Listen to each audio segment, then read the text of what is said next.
practice every day, we suggest you will have found that you can get out of life anything that you wish by first putting into life that which you wish. And we'll probably agree with the student who said, the thought is almost overwhelming, so vast, so available, so definite, so reasonable, so useful. The fruit of this knowledge is, as it were, a gift of the gods.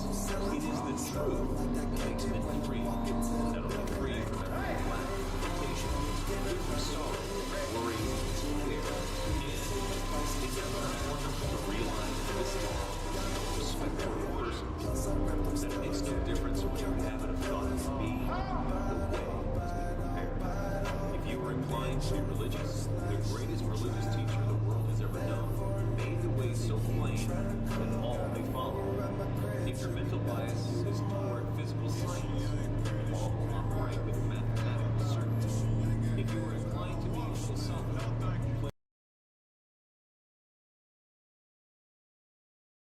you may reach degrees of power to which it is impossible to assign. An understanding of this principle, I believe, is the secret for which the ancient alchemists vainly sought, because it explains how gold in the mind may be transmuted into gold, the heart, and in the hand. Part 24. When the scientists first put the sun in the center of the solar system and set the Earth spinning around it, there was immense surprise and consternation. The whole idea was self-evidently false. nothing was more certain than the movement of the sun across the sky. Anyone could see it descend behind the western hills and sink to the sea. Scholars raged and scientists rejected it as absurd. But the evidence has finally carried conviction in the minds of all. We speak of a bell as a sounding body. Yet we know that all the bell can do is produce vibrations in the air. These vibrations come at the rate of 16 a second. They cause a sound to be heard in the mind. It is possible for the mind to hear vibrations at the rate of 38,000 a second. When the number increases beyond this, all is silence again, so that we know that the sound is not in the bell. It is in our own mind. We speak and even think of the sun as giving light. Yet we know it is simply giving forth energy which produces vibrations in ether at the rate of 400 trillion a second, causing what are termed light waves, so that we know that what we call light is simply a form of energy, and that the only light there is sensation caused in the mind by the motion of waves. When the number increases, the light changes in color, each change in color being caused by shorter, more rapid vibrations. So that although we speak of the rose as being red, grass as being green, or the sky as being blue, we know that the colors exist only in our minds, and are the sensations experienced by us as the result of vibrations like waves. When the vibrations are reduced below 400 trillion a second, they no longer affect us as light. We experience the sensation of heat. It is evident. Therefore, we cannot depend upon the evidence of the senses for our information concerning the reality of things. If we did, we should believe that the sun moved, the world was flat instead of round, and stars were bits of light from vast suns. The whole range, then, of the theory and practice of any system of metaphysics consists in knowing the truth concerning yourself and the world in which you live, in knowing that in order to express harmony, you must think harmony. In order to express health, you must think health. And in order to express abundance, you must think abundance. To do this, you must reverse the evidence of the senses.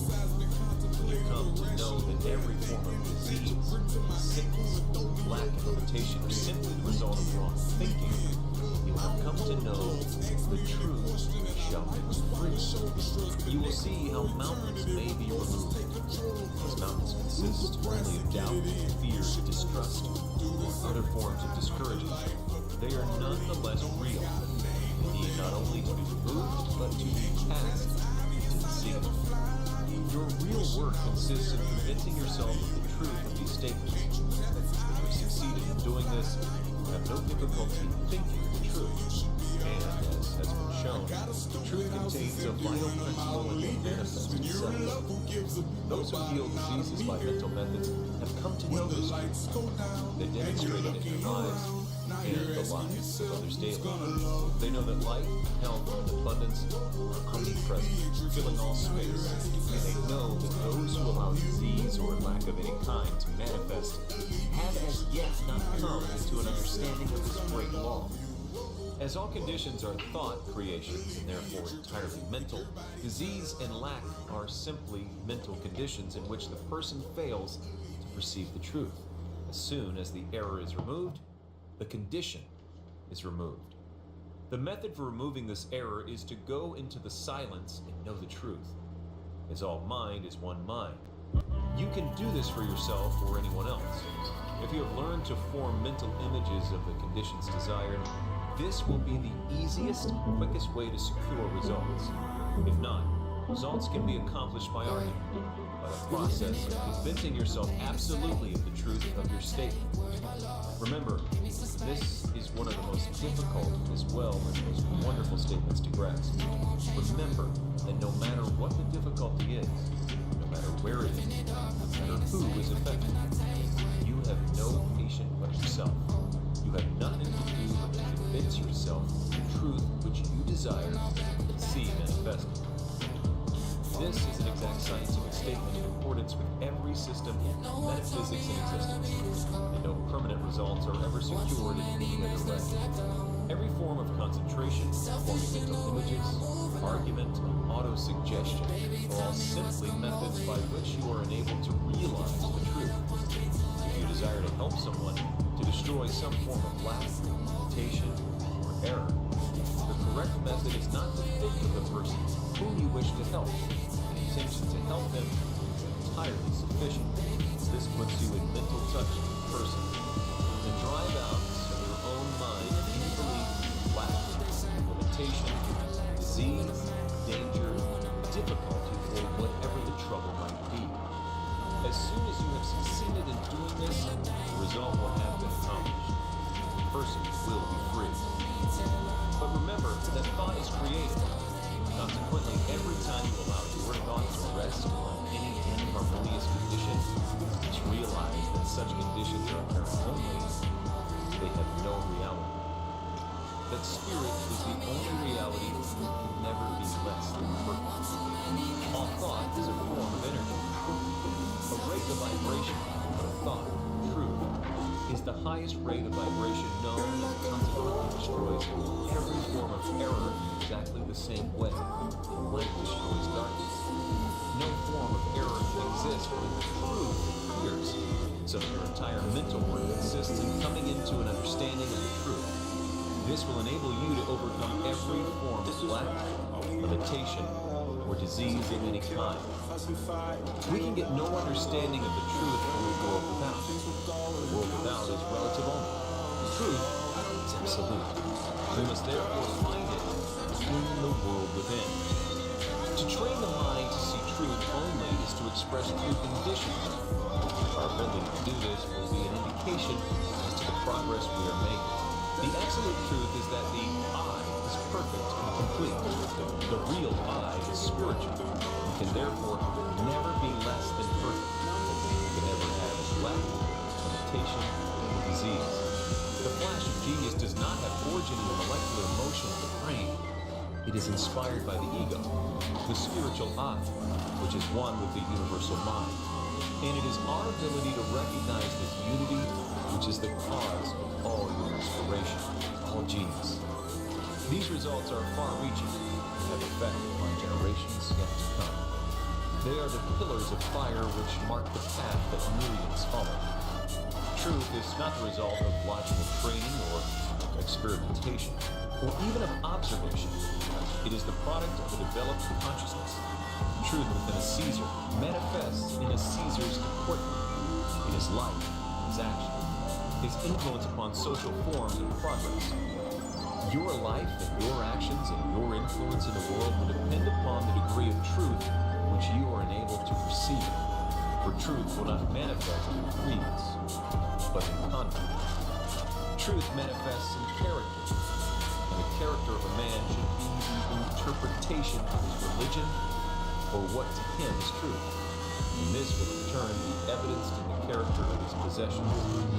If a man complains of the drift of his fortune, he is just as unjust to himself as if he should deny rational truth, though it stand patient, irrefutable. Our environment and the innumerable circumstances and accidents of our lives already exist in the subconscious personality, which attracts to itself a mental, physical material which is congenial to its nature.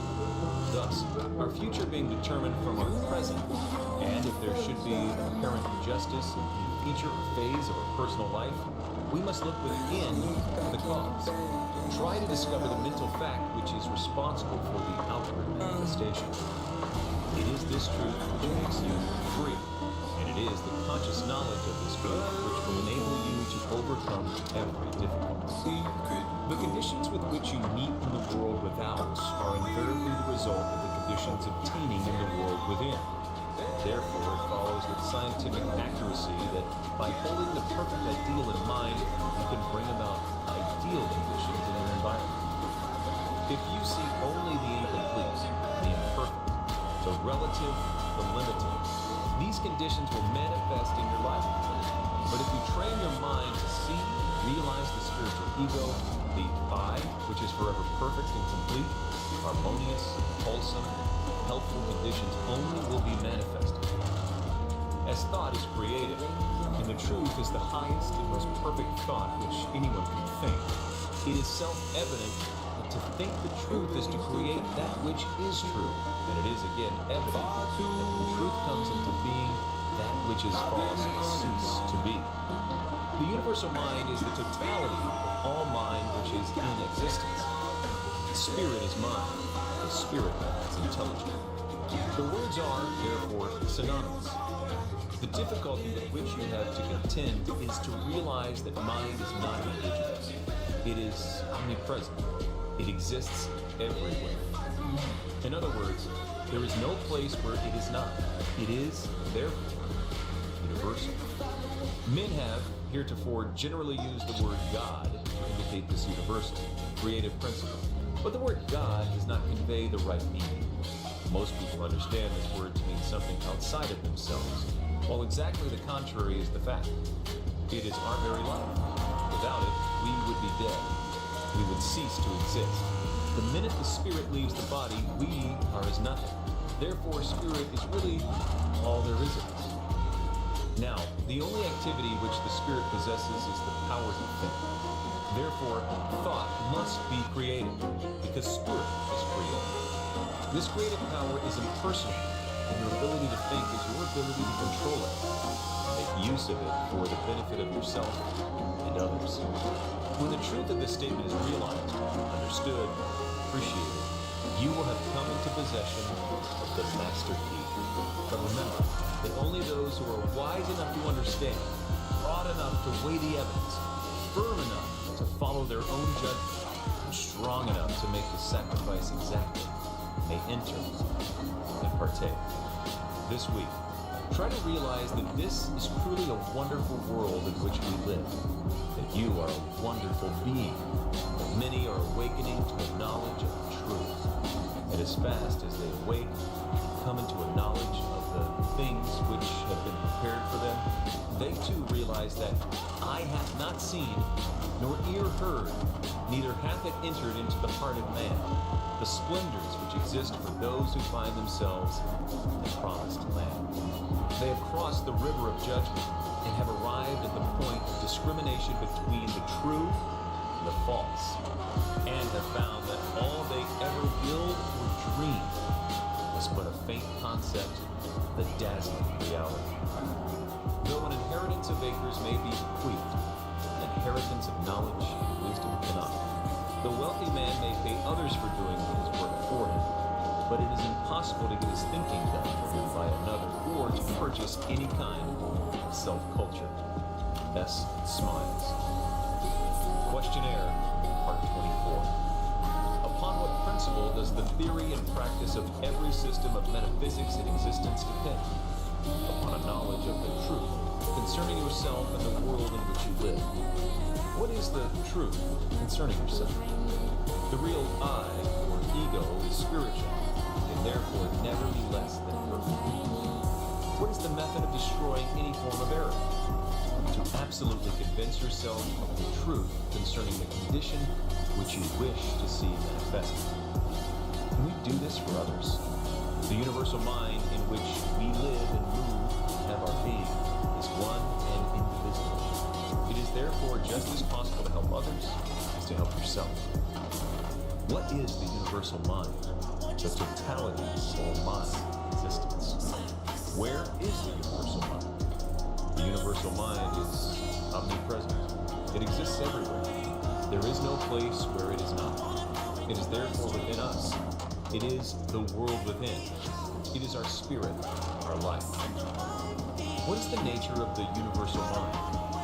It is spiritual and consequently creative. It seeks to express itself in the world. How may we act on our soul? Our ability to think is our ability to act on the universal mind and bring it into manifestation for the benefit of ourselves and others. What is meant by thinking? Clear, decisive, calm, deliberate, sustained thought with a definite end in view. What will be the result? You will also be able to say, "It is not that I doeth the works, but the Father that dwelleth within me, he doeth the works." You will come to know that the Father is the universal mind, and that he does really and truly dwell within you. In other words, you will come to know that the wonderful promises made in the Bible are fact, not fiction, and can be demonstrated by anyone having sufficient understanding. Temples have their sacred images. We see what influence they have always had over a great part of mankind. But, in truth, the ideas and images in men's minds are the invisible powers that constantly govern them. And to these, they all pay universally ready submission. Jonathan Edwards. Additional questions and answers. In regard to the subconscious and conscious minds, or the objective and subject, which is the technically correct expression, we have two minds which, although related, are distinct, or we have one mind with two distinct functions. The correct expression is, we have one mind with two distinct functions. There are not two minds.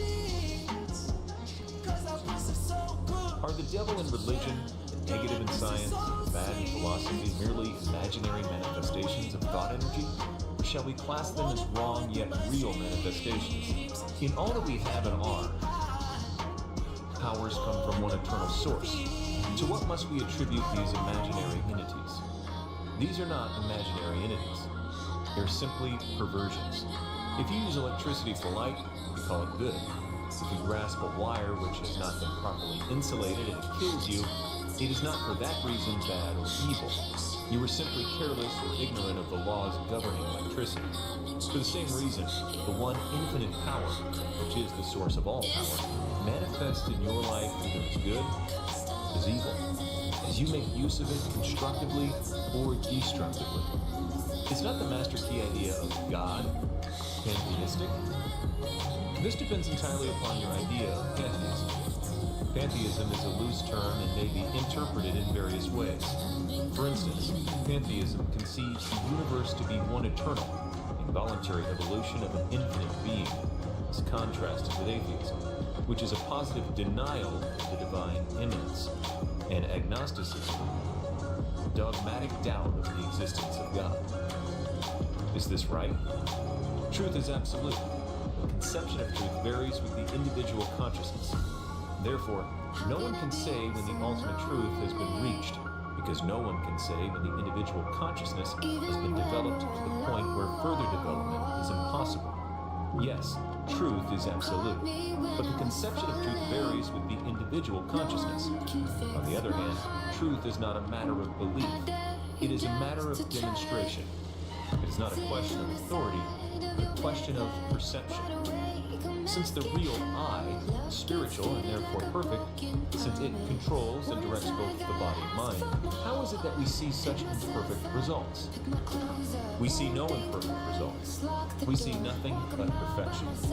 Perfection means that the law operates with immutable precision. Spiritual law always operates perfectly. If the individual thinks constructively, results are constructive, harmonious. If he thinks destructively, he reaps exactly what he sows. The law works perfectly. We see no imperfect results whatever.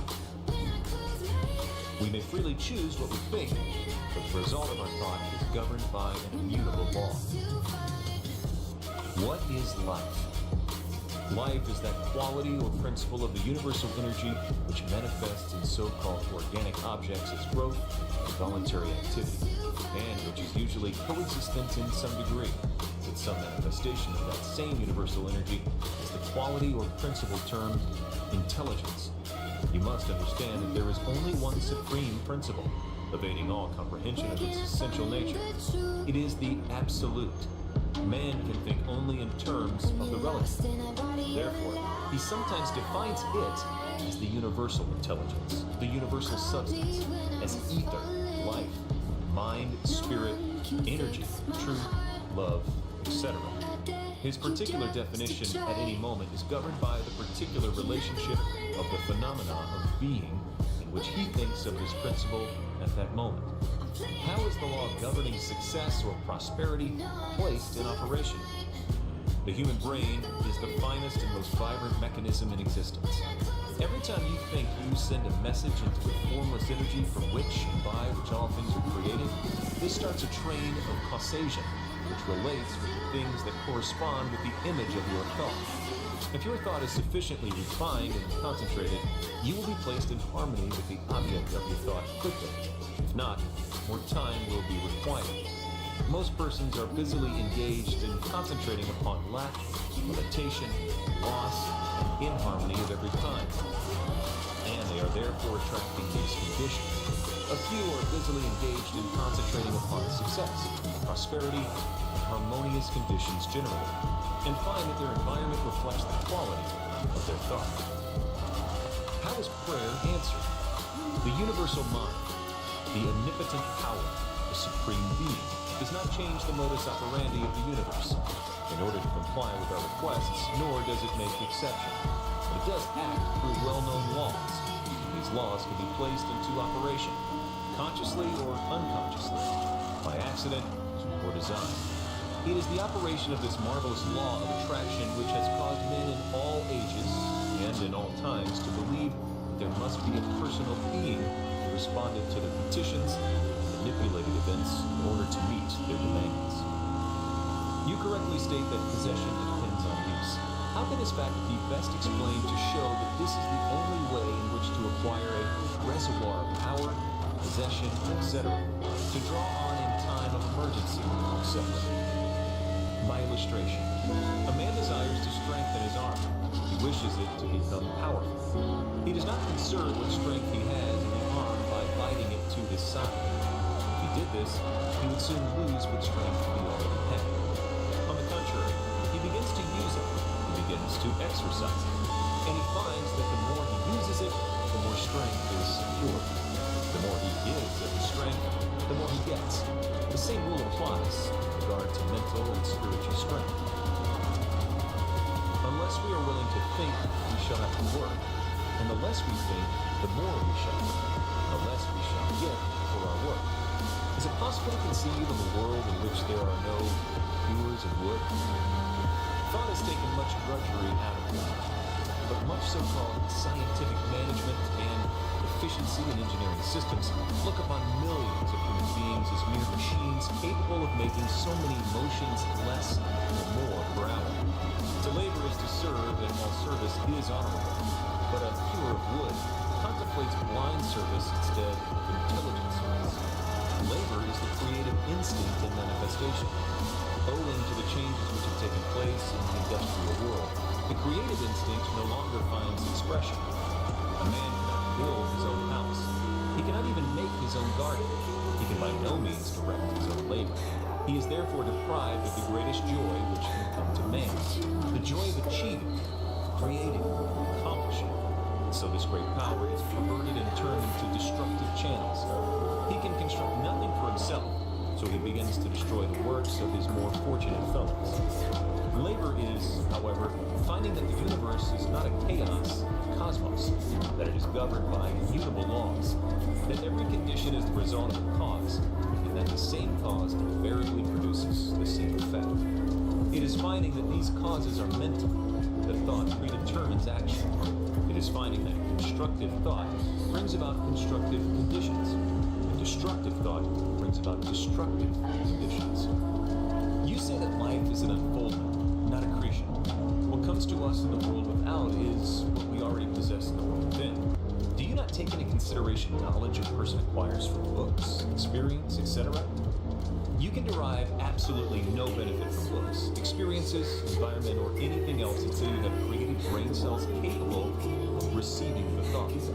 Your world within is an exact correspondence of your world without. Suppose for the moment that you are unfamiliar with the Hebrew language. A book might be given to you in the most beautiful thoughts written in the most wonderful language. It will mean nothing to you until you have made yourself acquainted with the Hebrew language. So with everything else. No thought, no idea, no experience has any value for us until we are capable of receiving it. For this reason, the same thought would make absolutely no impression upon one man, while it would be received with amazement and delight by another. The first man is formed with no brain cells capable of receiving it. The second man is ready for it. He understands the beauties contained in the idea. Is it correct to say that true religion and true science are twins, and that the death of one means the death of the other? Why? True science and true religion are certainly twins. There can be no death for either, because what is true cannot die. The essential characteristic of truth is steadfast fidelity to order and law. The mind takes offense at every phenomena of both inner and outer experience, which appears to contract that steadiness and consistency which it regards as the very essence of truth. You will see that this applies to both science and religion. What is true in science must be true in religion. There cannot be a scientific truth and a religious truth. All truth is one and indivisible.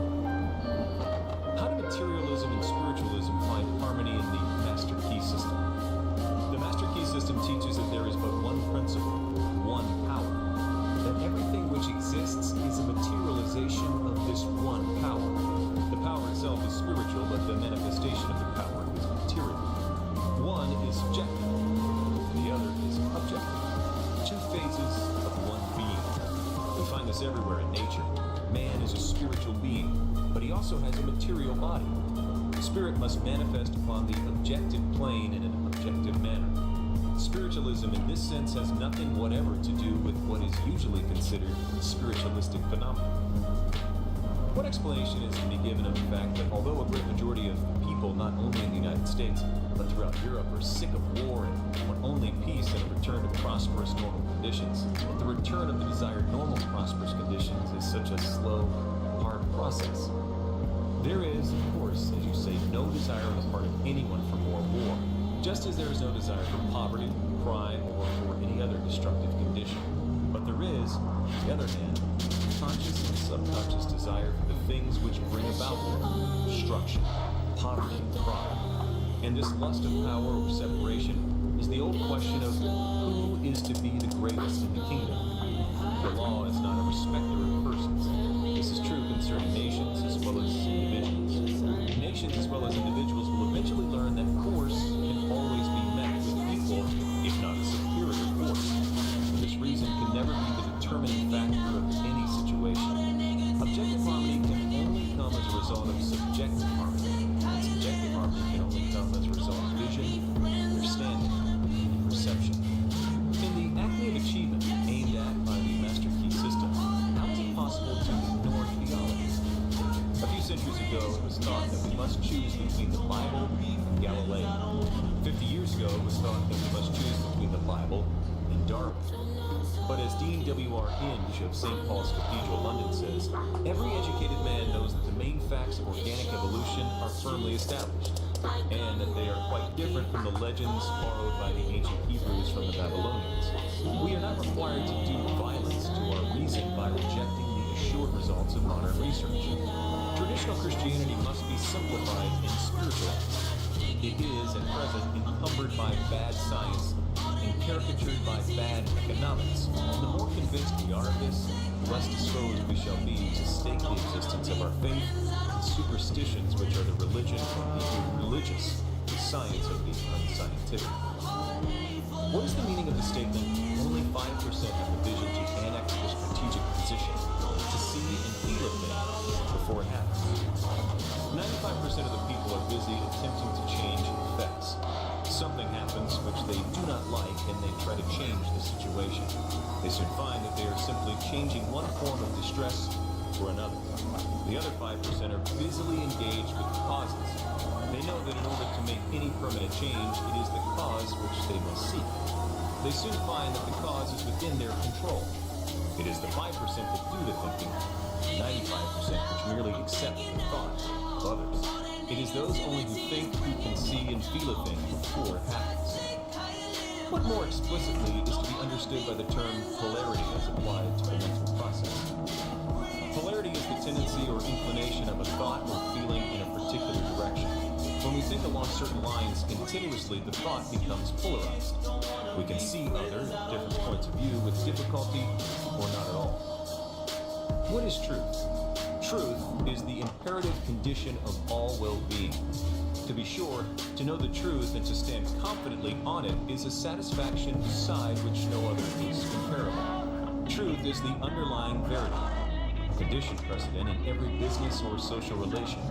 Truth is the only solid ground in a world of conflict, doubt, and danger.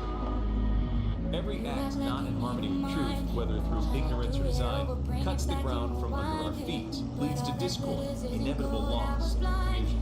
For while the humblest mind can accurately foretell the result of every correct action, the greatest, most profound, and penetrating mind loses its way hopelessly and can form no conception of the result due to a departure from correct principles.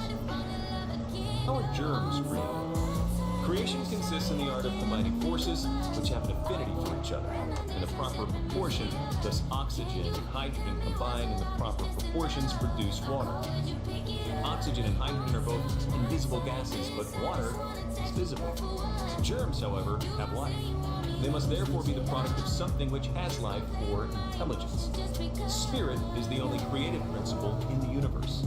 Thought is the only activity which spirit possesses. Therefore, germs must be the result of a mental process. A thought goes forth from the thinker. It meets other thoughts for which it has an affinity. They coalesce and form a nucleus for other similar thoughts. This nucleus sends out calls into the formless energy, wherein all thoughts and all things are held in solution. Soon the thought is clothed in a form of accordance with the character given to it by the thinker. 1 million men in the agony of death and torture on the battlefield send out thoughts of hatred and distress. Soon another 1 million men die from the effect of a germ called influenza. None but the experienced metaphysician knows when and how the deadly germ came into existence. As there are an infinite variety of thoughts, so there are an infinite variety of germs, constructive as well as destructive. But neither the constructive nor the destructive germ will germinate and flourish until it finds congenial soil in which to take root. What has given rise to the idea of reincarnation? The germ plasma in each generation always contains the sum of all that has passed before it. The nucleus of every cell contains the chromosome, and these reproduce the species, nature and condition according to definite laws. Each chromosome, microscopically small as it is, contains the elements of every other cell that forms the many kinds of cells in a matured body, plus characteristics of species, plus characteristics of form and appearance, plus family resemblance, plus nature, plus mind, plus matured tendencies, plus everything that makes personality and individuality. We are then physically exactly what our forefathers were, plus environment and education. It is this persistency of the identity of the individual chromosome from generation to generation which has given rise to the idea of reincarnation. What is black magic? The idea that there is a phenomenon called black magic is attributable to credulity. superstition, and a lack of understanding of the laws governing in the mental world. All thoughts and all things are held in solution in the universal mind. The individual may open his mental gates and thereby become receptive to thoughts of any kind or description. If he thinks that there are magicians, witches, or wizards who are desirous of injuring him, he is thereby opening the door for the entrance of such thoughts. And he will be able to say with Job, "The things I feared have come upon me." If, on the contrary, he thinks that there are those who are desirous of helping him, he thereby opens the door for such help. And he will find that as thy faith is, so be it unto thee. Is as true today as it was 2,000 years ago. I do not seem to grasp fully the application of the law of vibration to the thought world. How, for instance, are we to change the rate of vibration here? In what direction shall it be changed to produce best results? Every thought changes the rate of vibration. As you are enabled to think greater, deeper, higher, and more forceful thoughts, the brain cells are refined, they become more powerful, and they are enabled to receive finer vibrations. This is not only true in the mental and spiritual world, but in the physical world. As the ear becomes trained in music, it is enabled to receive finer vibrations, until the trained musician can hear harmonies of sound of which the ordinary person is entirely unaware. Amid the seeming chaos of present-day conditions, it is not easy to discern the coming of that dawn of which all the great ones of earth have foretold, the second coming of the millennium.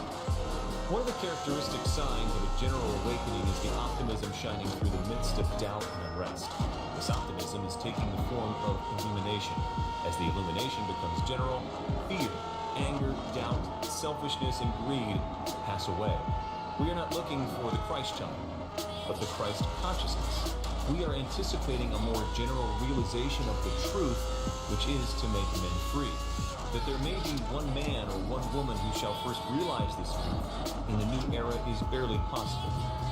But the preponderance of evidence is for a more general awakening to the light of illumination.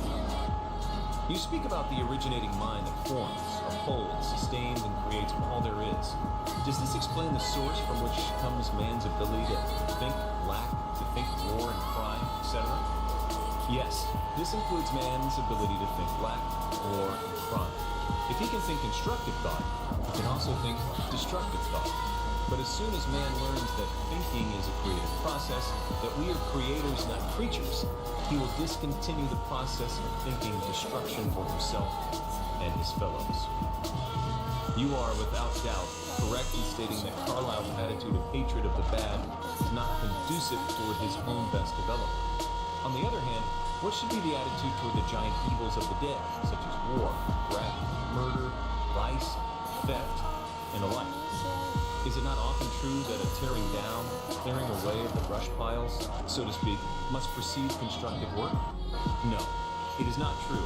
The tearing down process is not at all necessary. We do not need to laboriously shovel the darkness out of a room before letting in the light. On the contrary, all that is necessary is to turn on the light and the darkness vanishes. Likewise, if but 1/10 of 1% of the money and effort was spent in constructive work that is now being spent in destructive work, the giant evils of the day to which you refer would disappear as if by magic. The unit of the nation is the individual. The government represents only the average intelligence of the units comprising that nation. Therefore, our work is with the unit. When the thought of the individual has been changed, the collective thought will take care of itself. But we try to reverse the process. We try to change governments instead of individuals, which cannot be done. But with a little intelligent, organized effort, the present destructive thought could be readily changed into constructive thought. This recording is a production of the Master Key Society. Copyright 2021. Master Key Society.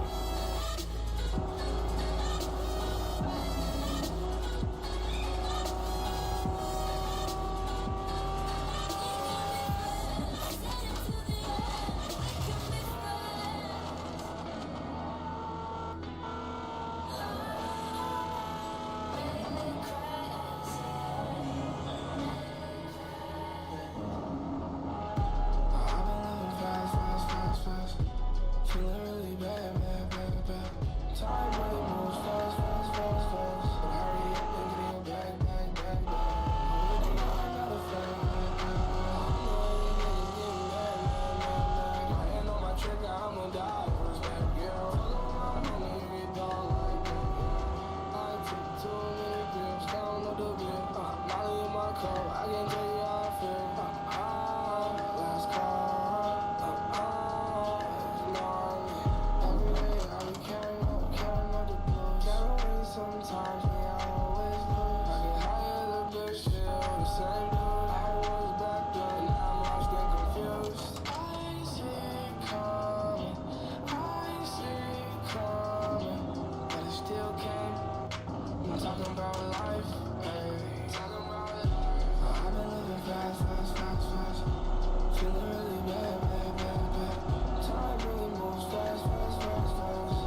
bitch, right? I don't want nobody to think that I'm an asshole. I don't try to be mean on purpose, I promise. My mama told me better than that, I'll be honest. Blame it on the drugs and this life I'm involved in. I see it coming, I see it coming, but it still can't get. I'm talking about life, talking about life. I've been living fast.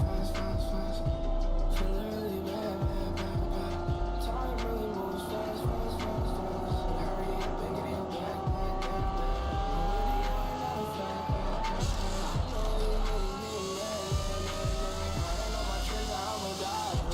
Yeah, follow my money and it don't like that. Yeah, elevate myself now. On the ground, haven't been myself, but it's okay, it's cool. Won't push the issue. What happens next? A story to be continued. Yeah, I've been living fast. Feeling really bad. Time really moves fast. But hurry up and get your back. I'm really on another fact. My trigger, I'ma die. Yeah, follow my money and it don't like that.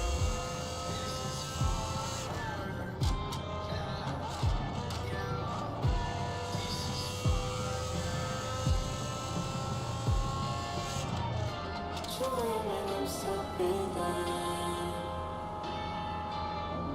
Staring at my thoughts, feeling up to the ceiling. I'm swimming in everything you said. I'm thinking about jumping in it. Instead, I got you skinny dipping deep inside my head. It's in the way you see. You know what I need. It's in the way that you're holding me, bringing me close. You know that I won't let go. You got me on repeat. You got me in a tree. I let my worries go soon as you come through the door. Thinking about what it'd be like to be yours. Every time you move, you're looking like you're dancing. I think that you could have it. Oh, everything you do, I wanna do with you. Don't ever wanna miss you.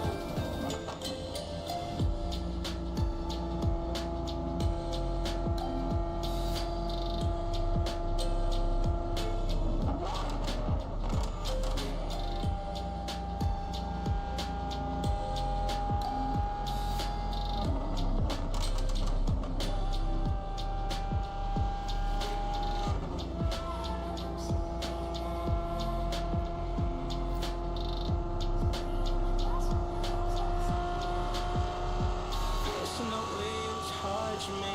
I don't know much about love, but I keep on checking my phone to see when you're home or when you want me to pull up. But one and the same, you got me caught in the day now. I love it when you say my name real slow. All my love is yours. Everything said, I'm thinking about jumping in it. Said I got you skinny dipping deep inside my head. Every time you move, you're looking like you're dancing. I think that you could have it. Oh, everything you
going through lately. Sometimes I get depressed, I might overeat, I might not eat. Sometimes I get to buying shit that I don't even need, clothes that I'm never gonna wear. I get to entertaining old relationships and shit. Real ones know the shoes that I walk in. Had to make it out, I had no option. Hit the cell or the block or the coffin. Had to make it out, I had no option. Lock me up, throw away the key. Ain't don't care about a nigga like me, so I stack it up. Got this shit poppin'. Had to make it out, I had no option. I ain't just finished the prison stint without the presumption of innocence. The system don't look at me different when I'm on the drive for something legitimate. My children been mad at their mothers. Like, when is our daddy coming home? We video visit on FaceTime, but they like 1,000 miles away. Overtime, got my spice on. Fall off in the lawn and look like girls gone. I'm in Chirac and you know how I'm living. I'm on an limit, it's a dangerous city. I'm still trying to see who the fuck I fit in. When all that I did is got caught with a pistol, cheap parole was a black man. Or in better words, another nigga. You know you lied on me on the stand. I'm still trying to see what I did. Went to trial in federal court. Knowing I was gonna lose, even when the verdict got run. I still be a breadwinner. Real ones know the shoes that I walk in. Had to make it out, I had no option. Hit the cell or the block or the coffin. Had to make it out, I had no option. Lock me up, throw away the key. Ain't don't care about a nigga like me, so I stack it up. Got this shit poppin'. Had to make it out, I had no option.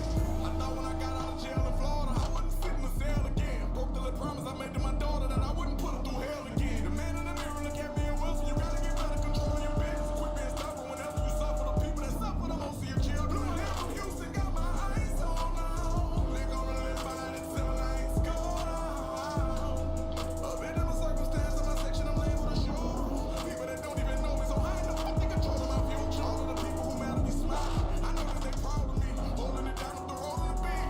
Everybody that doubted me, baby, from Houston got my eyes on now. They gonna live by it till the lights go down. Real ones know the shoes that I walk in. Had to make it out, I had no option. Hit the cell or the block or the coffin. Had to make it out, I had no option. Lock me up, throw away the key. Ain't don't care about a nigga like me, so I stack it up. Got this shit poppin'. Had to make it out, I had no option. Lights go down. You know, sometimes I get depression when I can't move. I might get on Instagram and slide the DM of a bitch that I used to fuck with. And I fly baby in from Houston, got my eyes on now. They gonna live by it till the lights go down.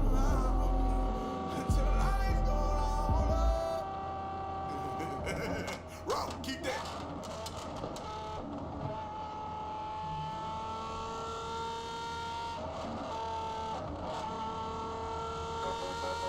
Sometimes when you compromise who you are to appease others, you slowly feel yourself begin to die inside. It's been an amazing journey. I suffer all the way up, all the way up, all the way up. This is my testimony. Alhamdulillah, Rabbil Alameen. You don't take a chance, you ain't had a chance, you making a plan to lose. Don't need a security blanket or safety, harness a band is smooth. Took in advance and paid it back and made an advance and moved. I know how to stand and greet a man whenever you walk in the room. Unlimited bands, come on for man, ain't changing my attitude. Little time, you know that I love you forever, could never be mad at you. You ain't wanna win as bad as I want you to win, I had to school. Can it be inside the bag, I bought you the parachute. King B, I bought you a chain, they making it rain on you. I know that you gotta go home, and they talked about you, I prayed for you. I had my heart scarred by the woman that I used to call my mama. Know if I fuck with you, I'm going to war with God behind me. I've been to you, on whom I was talking about on fly again. My wing got bruised, feeling my wounds, I done got fly again. Now all you hoes, think of the past, I can supply a team. Mexican lows coming in from the island. That bitch you wish The you Master low Key as hell, System focus on by action. Charles F. The bitch Hamilton. I'm with the cartel, focus on It is my things privilege to fine. enclose here with part one of the Master Key System. Would you bring into your life more power? Get the power of consciousness, more health, get the health consciousness, or happiness. You know when you're a real nigga, you ain't gonna never really get the respect you Live the deserve. spirit of these things until they become yours by life. It will then become possible to keep them from you. The things of the world are fluid to a power within man by which he rules them. You need not acquire this power. You already have it. But you want to understand it. You want to use it. You want to control it. You want to impregnate yourself with it, so that you can go forward and carry your world before you. Day by day, as you go on and on, as you gain momentum, as your inspiration deepens, as your plans crystallize, as you gain understanding, you come to realize that this world is no dead pile of stones and timber, but that is a living thing. It is made up of the beating hearts of humanity. It is a thing of life and beauty. It is evident that it requires understanding to work with material of this description. But for those who come into this understanding, inspired by a new life, new force, they gain confidence and greater power each day. They realize their hopes and their dreams come true. Life has a deeper, fuller, clearer meaning than before. Part 1. I want to welcome y'all to That much gathers more is true on every plane of existence, and that loss leads to greater loss is equally I true. talk to myself. Mind is created, All geniuses talk to conditions, themselves. environment, and all experiences in life are the result of our habitual or predominant mental attitude. The attitude of mind necessarily depends upon what we think. Therefore, the secret of all power, all achievement, and all possession depends upon our method of thinking. This is true because we must be before we can do. And we can do only to the extent of which we are, and what we are depends upon what we think. We cannot express powers which we do not possess, and the only way by which we may secure possession of power is to become conscious of power. And we can never become conscious of power until we learn that all power is from within. There is a world within, a world of thoughts, feeling, power, of light, life, beauty, and although invisible, its forces are mighty. The world within is governed by mind. When we discover this world, we shall find the solution for every problem, the cause for every effect.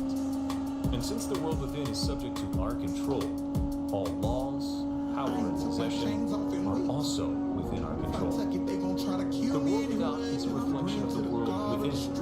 What appears without is what has been found within. In the world within may be found infinite wisdom, infinite power, infinite supply of all that is necessary, waiting for unfoldment, development, and expression. If we recognize these potentialities in the world within, they will take form in the world without. Harmony in the world within will be reflected in the world without by harmonious conditions, agreeable surroundings, and the best of everything. It is the foundation of health and a necessary essential to all greatness, all power, all attainment, all achievement, and all success. Harmony in the world within means the ability to control our thoughts, to determine for ourselves how any experience is to affect us. Harmony in the world within results in optimism and affluence. Affluence within results in affluence without. The world without reflects the circumstances and the conditions of the consciousness within. If we find wisdom in the world within, we shall have the understanding to discern the marvelous possibilities which are latent in this world within. And we shall be given the power to make these possibilities manifest in the world without. As we become conscious of the wisdom in the world within, we mentally take possession of this wisdom. And by taking mental possession, we come into actual possession of the power and wisdom necessary to bring into manifestation the essentials necessary for our most complete and harmonious development. The world within is the practical world in which the men and women of power generate courage, hope, enthusiasm, confidence, trust, and faith, by which they are given the fine intelligence, and practical skill to see the vision and make the vision real. Life is an unfoldment, not accretion. What comes to us in the world without is what we already possess in the world within. All possession is based on consciousness. All gain is the result of an accumulative consciousness. All loss is the result of a scattering of consciousness. Mental efficiency is contingent upon harmony. Discord means confusion. Therefore, who would acquire power must be in harmony with natural law. We are related to the world without by the objective mind. The brain is the organ of this mind. And the cerebral spinal system of nerves puts us in conscious communication with every part of the body. The system of nerves responds to every sensation of light, heat, odor, sound, and taste. When this mind thinks correctly, when it understands the truth, when the thoughts sent through the cerebral spinal nervous system to the body are constructive, these sensations are pleasant, harmonious. The result is that we build strength, vitality, and all constructive forces into our body. But it is through this same objective mind that all the stress, sickness, lack, limitation, and every form of discord and inharmony is admitted to our lives. It is therefore through the objective mind, by wrong thinking, that we are related to all destructive forces. We are related to the world within by the subconscious mind.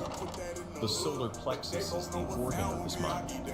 The sympathetic system of nerves presides over all subjective sensations, such as joy, fear, love, emotion, respiration, imagination, and all other subconscious phenomena. It is through the subconscious that we are connected with the universal mind and brought into relation with the infinite constructive forces of the universe. It is the coordination of these two centers of our being and the understanding of their functions, which is the great secret of life. With this knowledge, we can bring the objective and subjective minds into conscious cooperation and thus coordinate the finite and the infinite. Our future is entirely within our own control.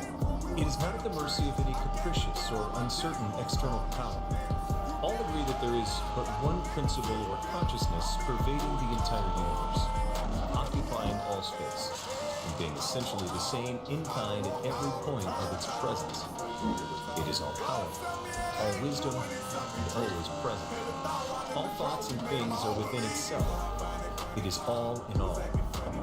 There is but one consciousness in the universe able to think, and when it thinks, its thoughts become objective things to it.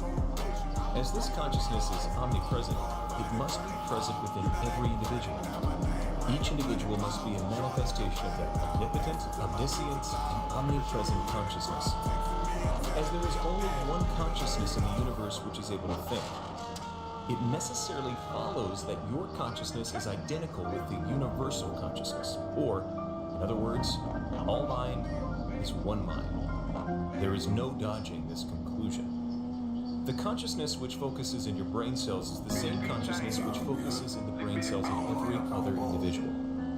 Each individual is but the individualization of the universal, cosmic mind. The universal mind is static, or potential energy. It simply is. It can manifest only through the individual, and the individual can manifest only through the universal. They are one. The ability of the individual to think is his ability to act on the universal and bring it into manifestation. Human consciousness consists only in the ability of man to think.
bitch. Before life still was cereal and window unit fans. Bitch, I'm mafia material, could never take the stand. Before life still was cereal and window unit fans. Bitch, I'm mafia material, could never take the stand. This little Baba, she do miracles. Now watch her wipe that ass. Out the plane, let out the parachute, and then went got a bag. Then went got a bag, got a bag. Then went got a bag.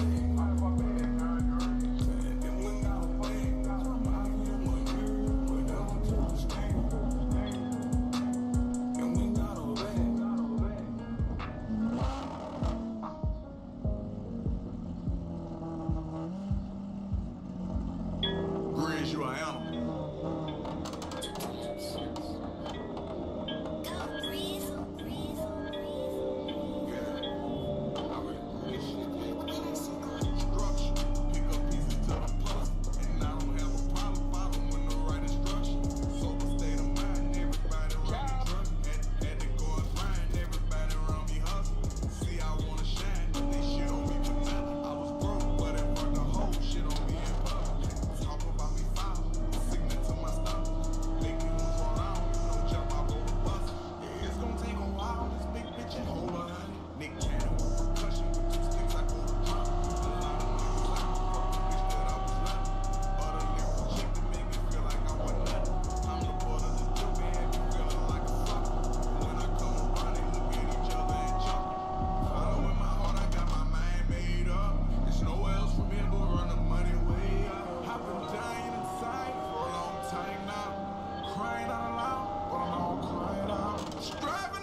time I get to buying shit that I don't even need, clothes that I'm never gonna wear. I get to entertaining old relationships and shit. Real ones, no shoes that I walk in. Had to make it out, I had no option. Hit the sale on the block or the coffin. Had to make it out, I had no option. Lock it up, throw away the key.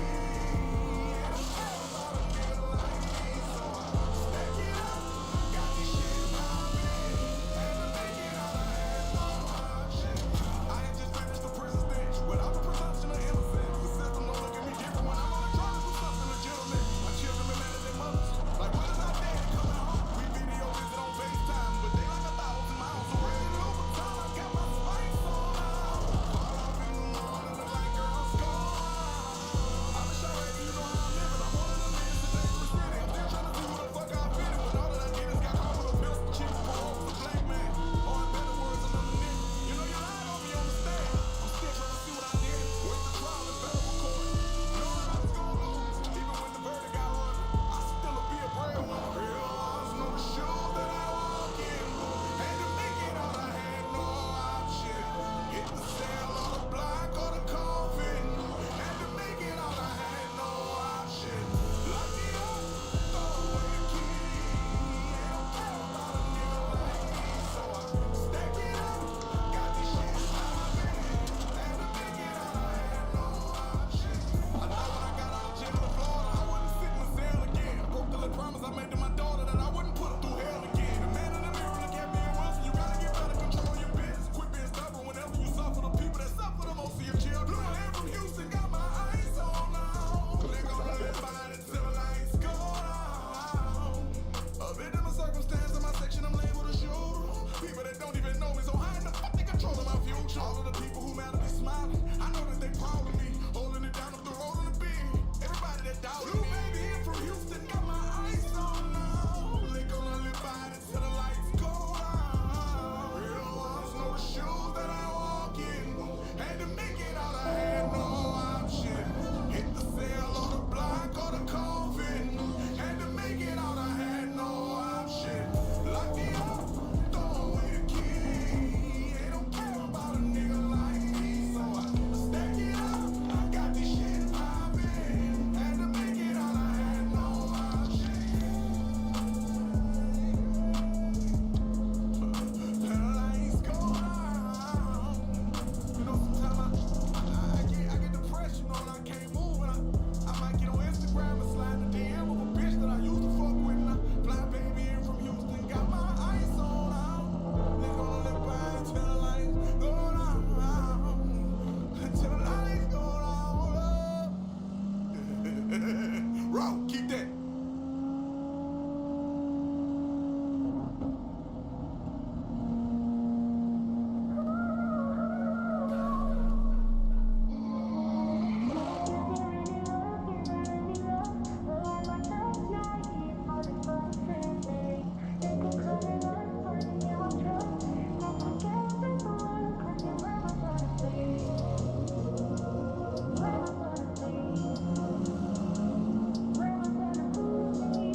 and you still gotta sit in jail. I went and laid, I'm in the top rack by the lake. I'ma sleep all day and be up late. I had to make the best of what I had. I'm in the trap spot with the bang, fucking a bad bitch with the brain. Double the carrots, get the rain. Standing on all 10 in the game, just ain't went all in the happened to Merc, and I'm thinking about minutes. Thinking about gun, a new daughter deliver. Thinking about having a car in the city. Under the tent, she be showing her titties. There was a time when my name would get mentioned. Hard to take fly with your pocket is empty. 50 pull up, we gon' drop an assembly. I'ma work out and go hard and just end it. Cardiovascular, cardio fitness. Get out of pocket, we deal with it quickly. Loving the snake, turn around and it big me. Right in the kidney. Having my way with the money, yeah, that shit keep coming and coming. Been through the stack, I get rag on the rack, I keep dumbing and dumbing. I did a show, got a case on the road, I ain't running from nothing. God on my side, I got nothing to hide, now I'm running from nothing. God got me, woke me up, took me in. Set me down, broke me down, said make me proud. I came up, I rose up out the mud. Can't trust nobody, so when God I trust. Yes, sir. Not perfect. Don't judge me, 'cause I don't judge. Ain't been on no funerals lately.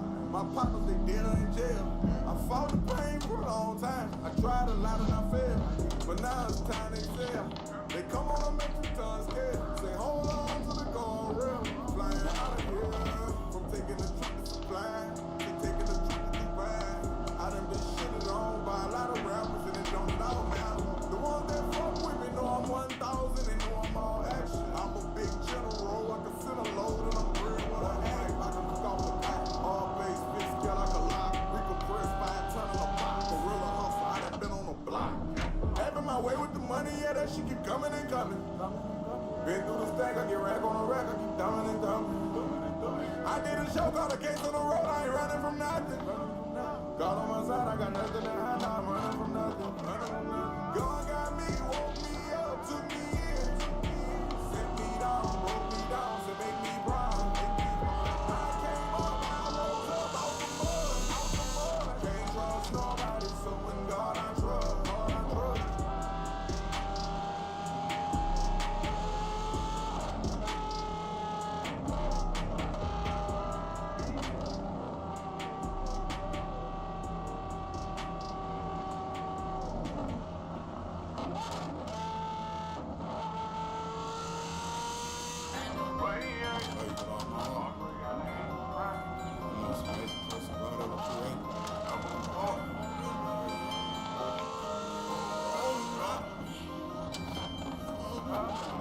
I'm loving a half-white bitch.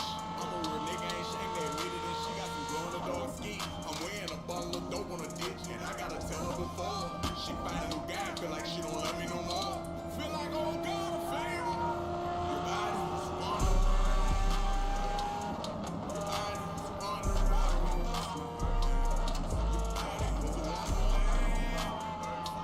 Your body is on the ride. I understand my hope is romantic, and I gotta get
try to kill me anyway, cause I'm praying to the God of the streets. Way too big to beat the street. Anyway, hope I fly on the arms of my niggas. Wonder why my heart cold, niggas soul got the shit, baby. I ain't took my chains off in weeks. None of that shit too big to beat the street. He tried to set me up in Dallas, broke into his own car. He not knowing that I'm psychic, and I glow in the dark. Lied on us while in Houston, we got thrown in the cross. Sidestep before he could set me, punch a hole in my heart. Whole quarantine game, I looked over your flaws. Big gun selling raw, and I'm controlling the car. Diamonds on my neck, that's a symbol of success. Run you up a check, you gon' die for your respect. Cautious who you entertain, they could be a threat. Out of pocket full of put it on you, leave you somewhere stretched. Artificial demons on my visions, think I clear. I trust you in the mirror, I can feel it in my spirit. I ain't took my chains off in weeks. If I tuck it, they gon' try to kill me anyway, cause I'm praying to the God of the streets. Way too big to beat the street. Anyway, hope I fly on the arms of my niggas. Wonder why my heart cold, niggas soul got the shit, baby. I ain't took my chains off in weeks. That shit too big to beat the street. G-Wag, G-Wag, big bag, see no, see no. Oh, the ones that ride beside me are the ones willing to die.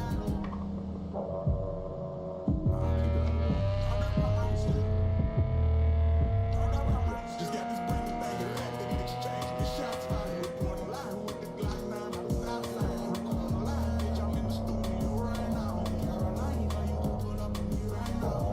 Outside, yeah.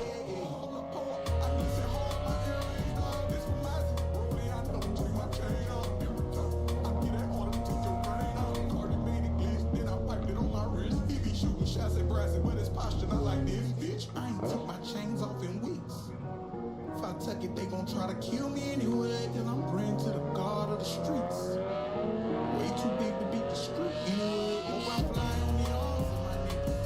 Wonder why my heart cold, niggas soul got the shit, baby. I ain't took my chains off in weeks. That shit too big to beat the street. G-Wag, G-Wag, big bag, see no, see no. G-Wag, G-Wag, big bag, see no, see no.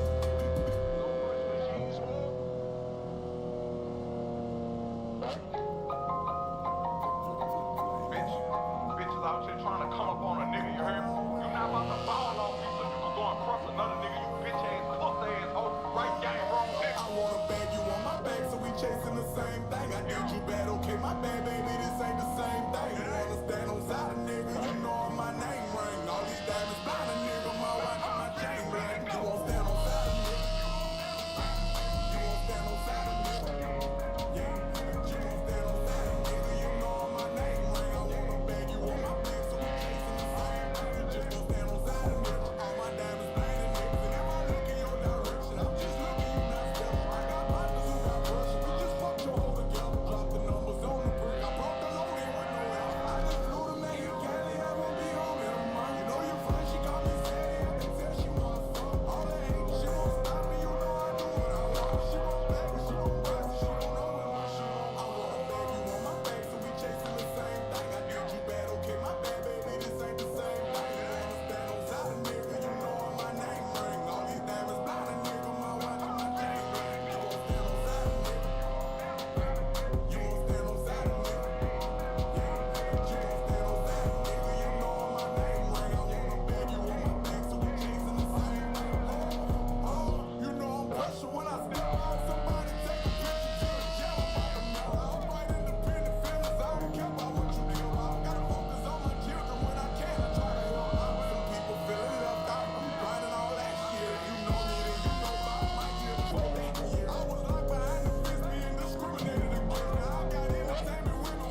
think.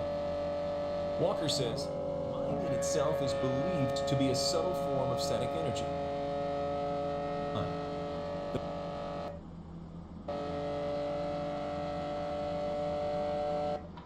The brain is the organ of this mind, and the cerebral spinal system of nerves puts us in conscious communication with every part of the body. The system of nerves responds to every sensation of light, heat, odor, sound, and taste. When this mind thinks correctly, when it understands the truth, when the thoughts sent through the cerebral spinal nervous system to the body are constructive, these sensations are pleasant, harmonious. The result is that we build strength, vitality, and all constructive forces into our body. But it is through this same objective mind that all distress, sickness, lack, limitation, every form of discord and inharmony is admitted into our lives. It is therefore through the objective mind, my wrong thinking, that we are related to all destructive forces. We are related to the world within by the subconscious mind. The solar plexus is the organ of this mind. The sympathetic system of nerves presides over all subjective sensations, such as joy, fear, love, emotion, respiration, imagination, and all other subconscious phenomena. It is through the subconscious that we are connected with the universal mind and brought into relation with the infinite constructive forces of the universe. It is the coordination of these two centers of our being and the understanding of their functions, which is the great secret of life. With this knowledge, we can bring the objective and subjective minds into conscious cooperation and thus coordinate the finite and the infinite. Our future is entirely within our own control. It is not at the mercy of any capricious or uncertain external power. All agree that there is but one principle or consciousness pervading the entire universe, occupying all space, being essentially the same anytime at every point of its presence. It is all-powerful, all wisdom, and always present. All thoughts and things are within itself. It is all in all. There is but one consciousness in the universe able to think when it thinks its thoughts become objective things to it. As this consciousness is omnipresent, it must be present within every individual. Each individual must be a manifestation of that omnipotent, omniscient, and omnipresent consciousness. As there is only one consciousness in the universe which is able to think, it necessarily follows that your consciousness is identical with the universal consciousness, or, in other words, all mind is one mind. There is no dodging this conclusion. The consciousness which focuses into brain cells is the same consciousness which focuses in the brain cells of every other individual.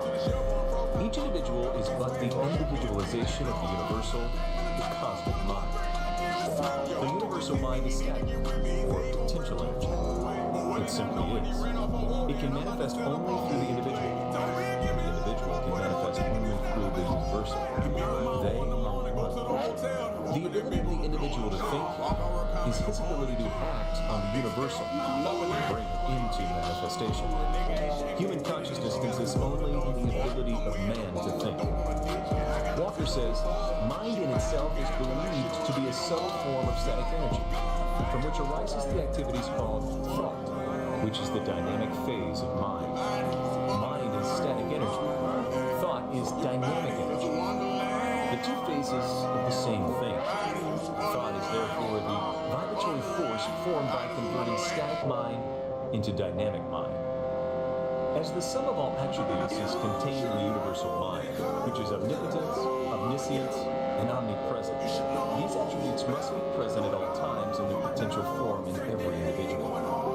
Therefore, when the individual thinks, the thought is compelled by its nature to embody itself in an objectivity or condition which will correspond with its origin.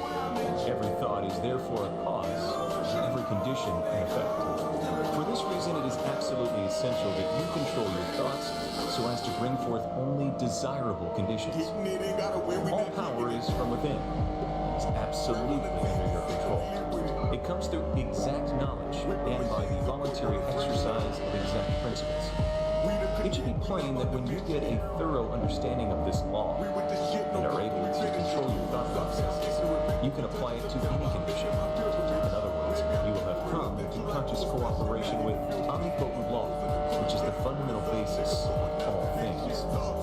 The universal mind is the life principle of every atom which is in existence. Every atom is continually striving to manifest more life.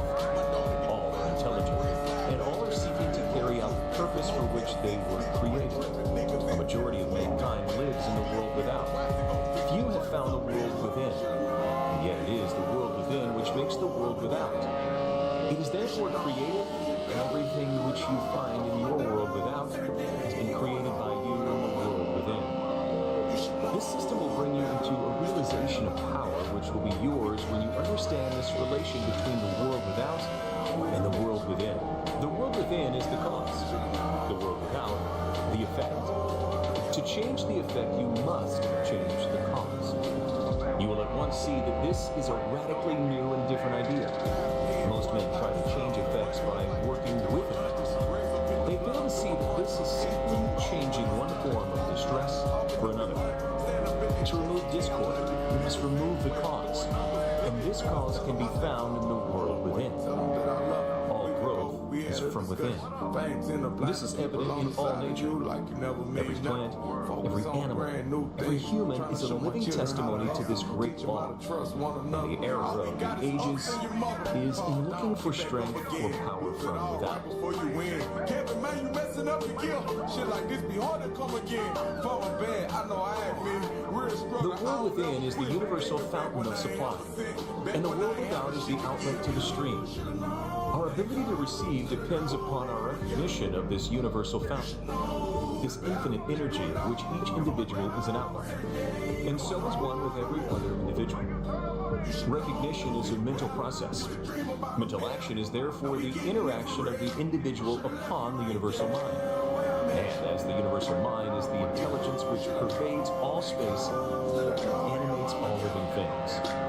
This mental action and reaction is the law of causation, but the principle of causation does not obtain in the individual, but in the universal mind. It is not an objective faculty, but a subjective process, and the results are seen in an infinite variety of conditions and experiences. In order to express life, there must be mind. Nothing can exist without mind. Everything which exists is some manifestation of this one basic substance from which and by which all things have been created and are continually being recreated. We live in a fathomless sea of plastic mind substance. This substance is ever alive and active. It is sensitive to the highest degree. It takes form according to the mental demand. Thought forms the mold or matrix from which the substance expresses. Remember that it is in the application alone that the value consists, and that a practical understanding of this law will substitute abundance for poverty, wisdom for ignorance, harmony for discord, and freedom for tyranny. And certainly there can be no greater blessing than ease from a material and social standpoint. Now make the application. Select a room where you can be alone and undisturbed. Sit around, comfortably, but do not lounge. Let your thoughts roam where they will, but be perfectly still for from 15 minutes to half an hour. Continue this for 3 or 4 days or for a week until you secure full control of your physical being. Many will find this extremely difficult.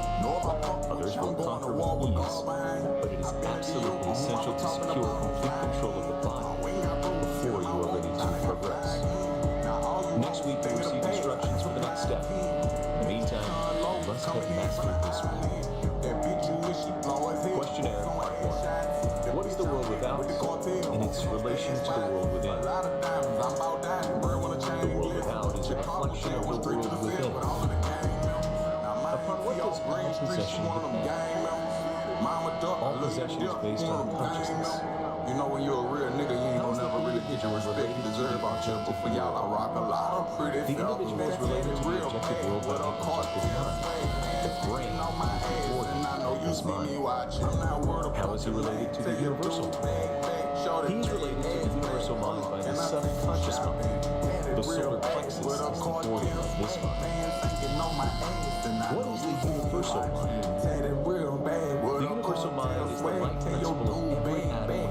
know you see me watching you staring at me. How can the individual act on the universal? Making your parents happy. The ability of the individual to think is his ability to act upon the universal and bring it into manifestation. What is the result of this action and interaction? The result of this action and interaction is cause and effect. Every thought is a cause, every condition an effect. How are harmonious and desirable conditions secured? Harmonious and desirable conditions are obtained by right thinking. What is the cause of all discord, inharmony, lack, and limitation? Discord, inharmony, lack, and limitation are the result of wrong thinking. What is the source of all power? The source of all power is the world within. The universal fountain of supply. The infinite energy of which each individual is an outlet. Those of y'all that don't know me, fun fact about Kevin Layer Gates, of transmittal, I part talk to 2. myself. Our difficulties are largely due to confused ideas and ignorance of our true interests. The great task is to discover the laws of nature to which we are to adjust ourselves. Clear thinking and moral insight are, therefore, of incalculable value. All processes, even those of thought, rest on solid foundations. The keener the sensibilities, the more acute the judgment. The more delicate the taste, the more refined the moral feelings. The more subtle the intelligence, the loftier the aspiration. The pure and more intense are the gratifications which existence yields. Hence it is that the study of the best that has been thought in the world is supreme pleasure. The powers, uses, and possibilities of the mind under the new interpretations are incomparably more wonderful than the most extravagant accomplishment, or even dreams of material progress. Thought is energy. Active thought is active energy. Concentrated thought is concentrated energy. I know you see me Thought watching. concentrated on a definite purpose becomes power. This is the power which is being used by those who do not believe in the virtue of poverty, the beauty of self-denial. They perceive that this is the talk of weaklings. The ability to receive and manifest this power depends upon the ability to recognize the infinite energy ever dwelling in man, constantly creating and recreating his body and mind, and ready at any moment to manifest through him in any needful manner. An exact proportion to the recognition of this truth will be the manifestation in the outer life of the individual. Part 2 explains the method by which this is accomplished. Part 2. The operations of the mind are produced by two parallel modes of activity, the one conscious and the other subconscious. Professor Davidson says, he who thinks to illuminate the whole range of mental action by the light of his own consciousness is not unlike one who should go about to illuminate the universe with a rushlight. The subconscious, logical processes are carried on with a certainty and regularity which would be impossible if there existed the possibility of error.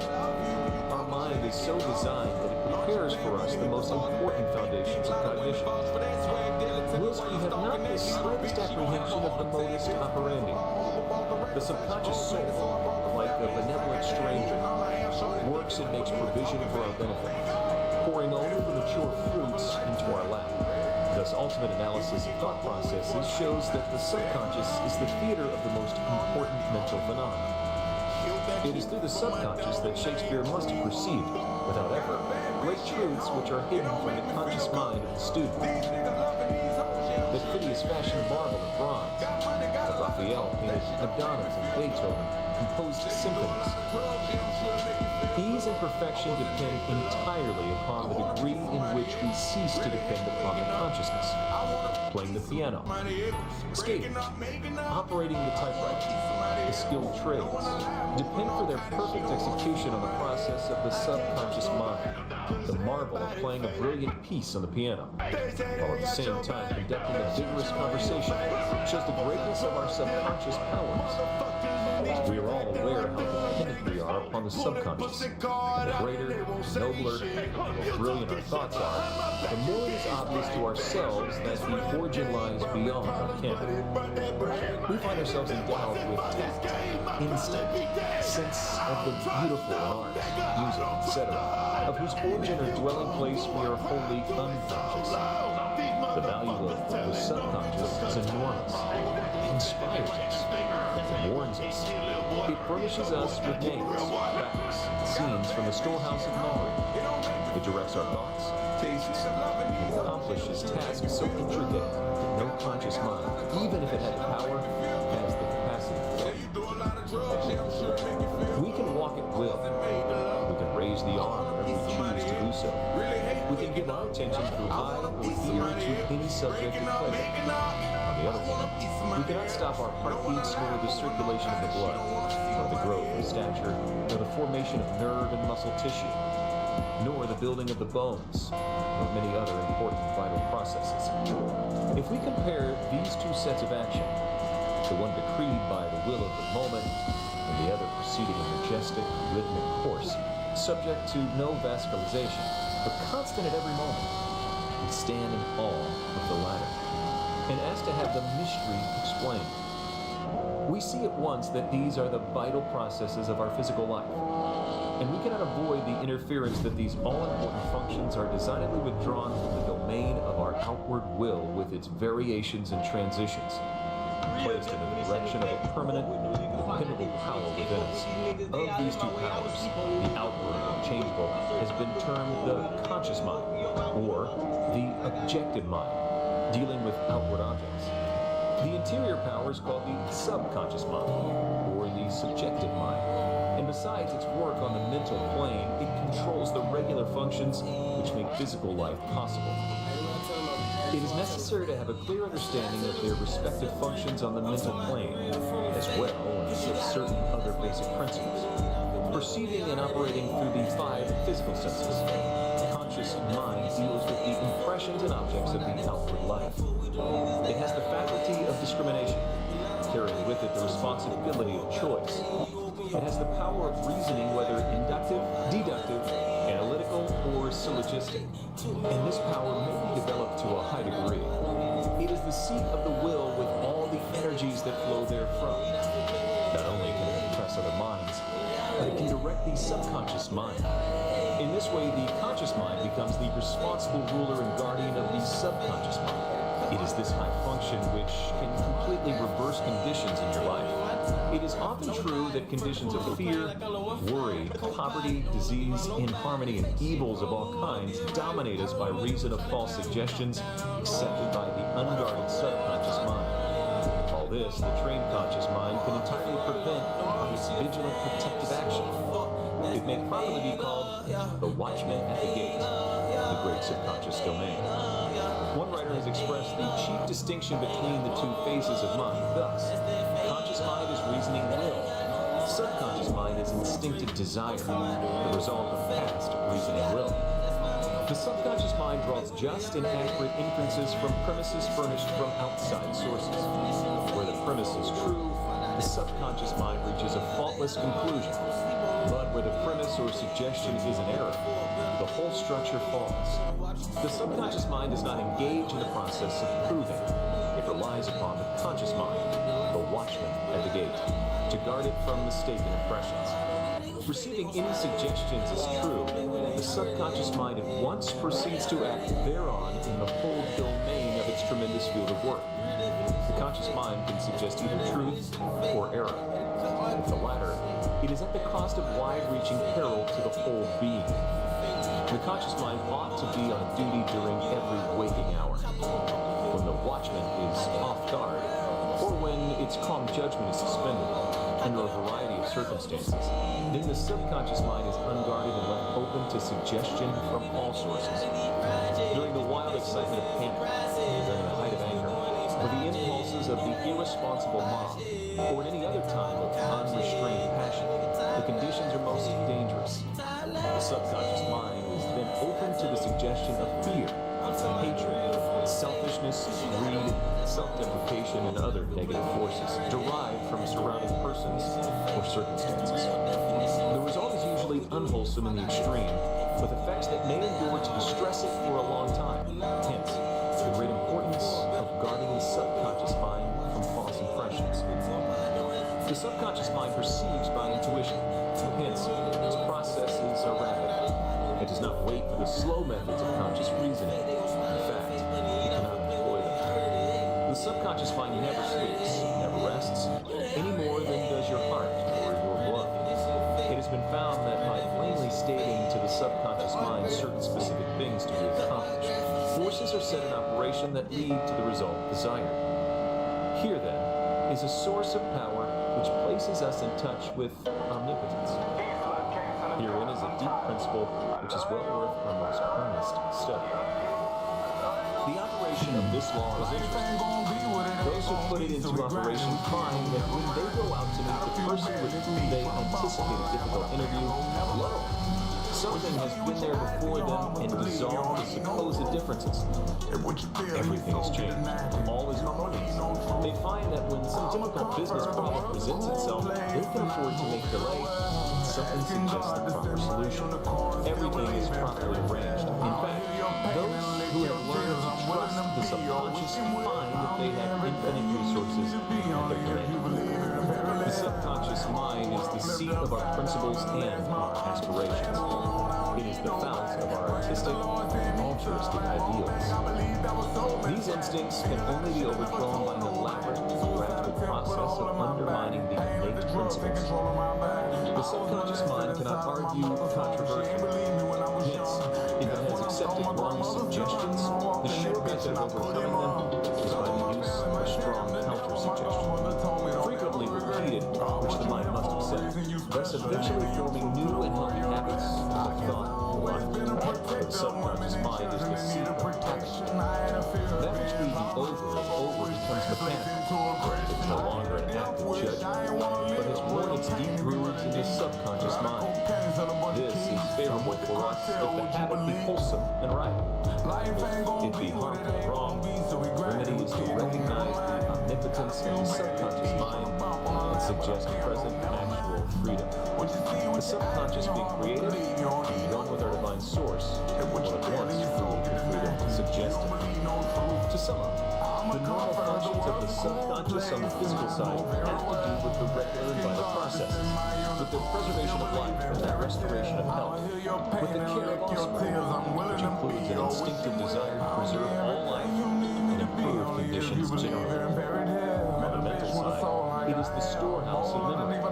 It harbors the wonderful thought messengers who work unhampered by time or space. It is the fountain of the practical initiative and constructive forces of life. It is the seat of habit. On the spiritual side, it is the source of ideals, of aspiration, the imagination, and is the channel through which we recognize our divine source. And in proportion as we recognize this divinity, do we come to an understanding of the source of power. Someone may ask, how can the subconscious change conditions? The reply is, as the subconscious is a part of the universal mind, the part must be the same in time and quality as the whole. The only difference is one of degree. The whole, as we know, is created. In fact, it is the only creator there is. Consequently, we find that mind is created. And as thought is the only activity which the mind possesses. Thought must necessarily be creative also. But we shall find that there is a vast difference between simple thinking and directing our thought consciously, systematically, constructively. When we do this, we place our mind in harmony with the universal mind. We come in tune with the infinite. We set in operation the mightiest force in existence, the creative power of the universal mind. This, as everything else, is governed by natural law, and this law is the law of attraction, which is that mind is creative and will automatically correlate with its object and bring it into manifestation. Last week, I gave an exercise for the purpose of securing control of the physical body. If you've accomplished this, you are ready to advance. This time you will begin to control your thought. Always take the same room, the same chair, and the same position if possible. In some cases, it is not convenient to take the same room. In this case, simply make the best use of such conditions as may be available. Now be perfectly still as before, but inhibit all thought. This will give you control over all thoughts of care, worry, and fear, and will enable you to entertain only the kind of thoughts you desire. Continue this exercise until you gain complete mastery. You will not be able to do this for more than a few moments at a time, but the exercise is valuable, because it will be a very practical demonstration of the great number of thoughts which are constantly trying to gain access to your mental world. Next week, you will receive instructions for an exercise which may be a little more interesting, but it is necessary that you master this one first. Cause and effect is as absolute and undeviating in the hidden realm of thought as in the world of visible material things. Mind is the master weaver, both of the interior garment of character and the outer garment of circumstance. James Allen. Questionnaire Part 2. What are the two modes of mental activity? Conscious and subconscious. Upon what do ease and perfection depend? Ease and perfection depend entirely upon the degree in which we cease to depend upon the conscious mind. What is the value of the subconscious? It is enormous. It guides us, warns us, it controls the vital processes, and is the seat of memory. What are some of the functions of the conscious mind? It has the faculty of discrimination. It has the power of reasoning. It is the seat of the will and may impress the subconscious. How has the distinction between the conscious and subconscious been expressed? Conscious mind is reasoning will. Subconscious mind is instinctive desire, the result of past reasoning will. What method is necessary in order to impress the subconscious? Mentally state what is wanted. What will be the result? If the desire is in harmony with the forward movement of the great whole, forces will be set in motion which will bring about the result. What is the result of the operation of this law? Our environment reflects conditions corresponding to the predominant mental attitude which we entertain. What name has been given to this law? Law of attraction. How is this law stated?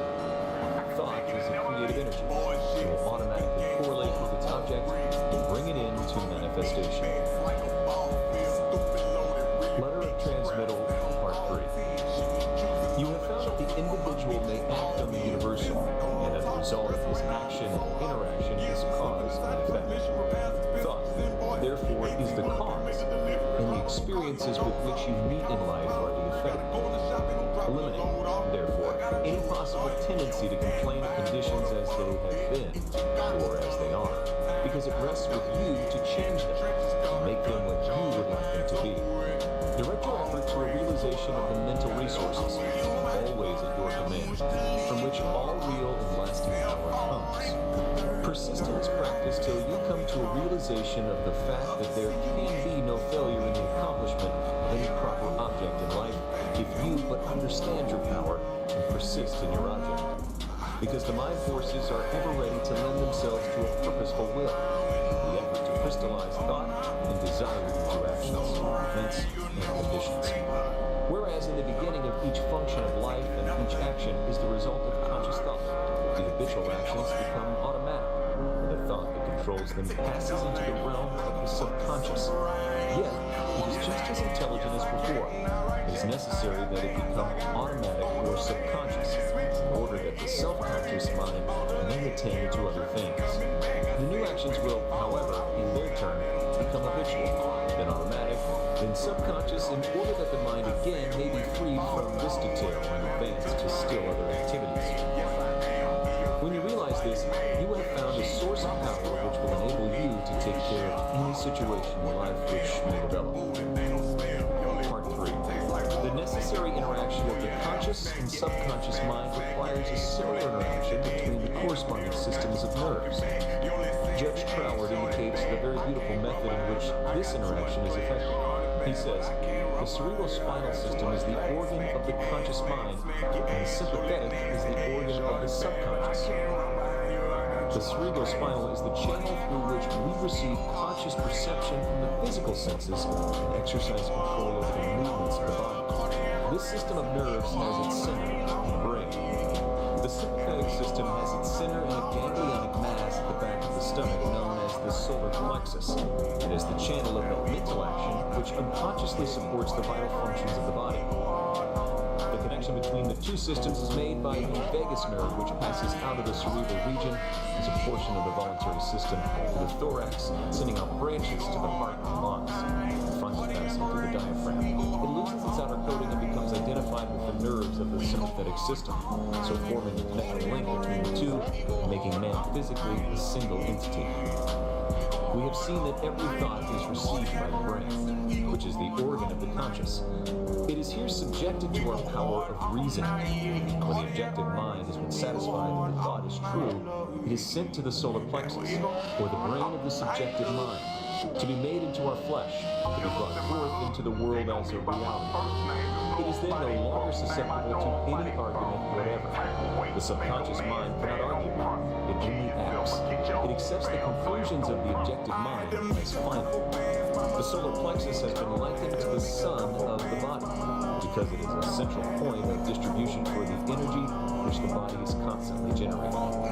This energy is very real energy, and the sun is a very real sun, and the energy is being distributed by very real nerves to all parts of the body, and is thrown off in an atmosphere which envelops the body. If this radiation is sufficiently strong, the person is called magnetic. He is said to be filled with personal magnetism. Such a person may wield an immense power for good. His presence alone will often bring comfort to the troubled minds with which he comes in contact. When the solar plexus is in active operation and is radiating life, energy, and vitality to every part of the body, and to everyone whom he meets, the sensations are pleasant. The body is filled with health, and all with whom he comes in contact experience a pleasant sensation. If there is any interruption of this radiation, the sensations are unpleasant. The flow of life and energy to some part of the body is stopped. And this is the cause of every ill to the human race, physical, mental, or environmental. Physical, because the sun of the body is no longer generating sufficient energy to vitalize some part of the body. Mental, because the conscious mind is dependent upon the subconscious mind for the vitality necessary to support its thought. And environmental, because the connection between the subconscious mind and the universal mind is being interrupted. The solar plexus is the point at which part meets with the whole, where the finite becomes infinite, where the uncreate becomes create, the universal becomes individualized, the invisible becomes visible. It is the point at which life appears, and there is no limit to the amount of life an individual may generate from this solar center. The center of energy is omnipotent because it is the point of contact with all life and all intelligence. It can therefore accomplish whatever it is directed to accomplish, and herein lies the power of the conscious mind. The subconscious can and will carry out such plans and ideas as may be suggested to it by the conscious mind.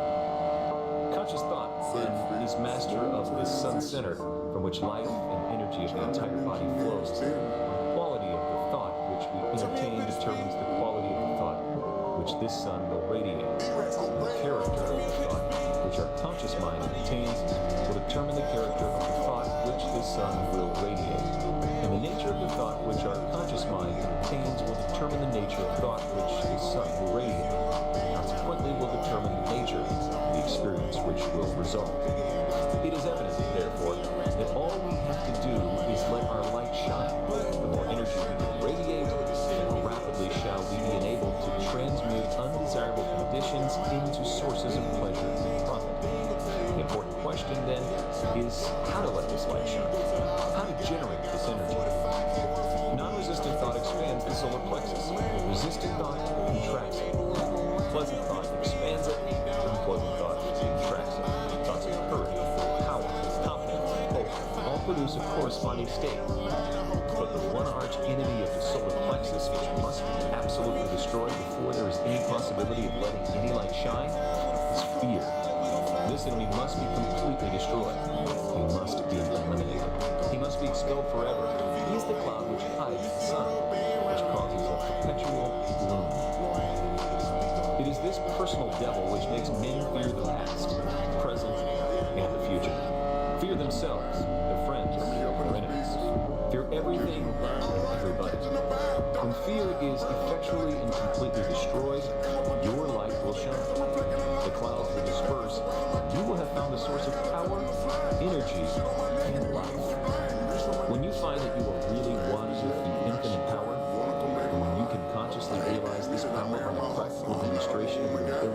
overcome any adverse condition by the power of your thoughts, you will have nothing to fear.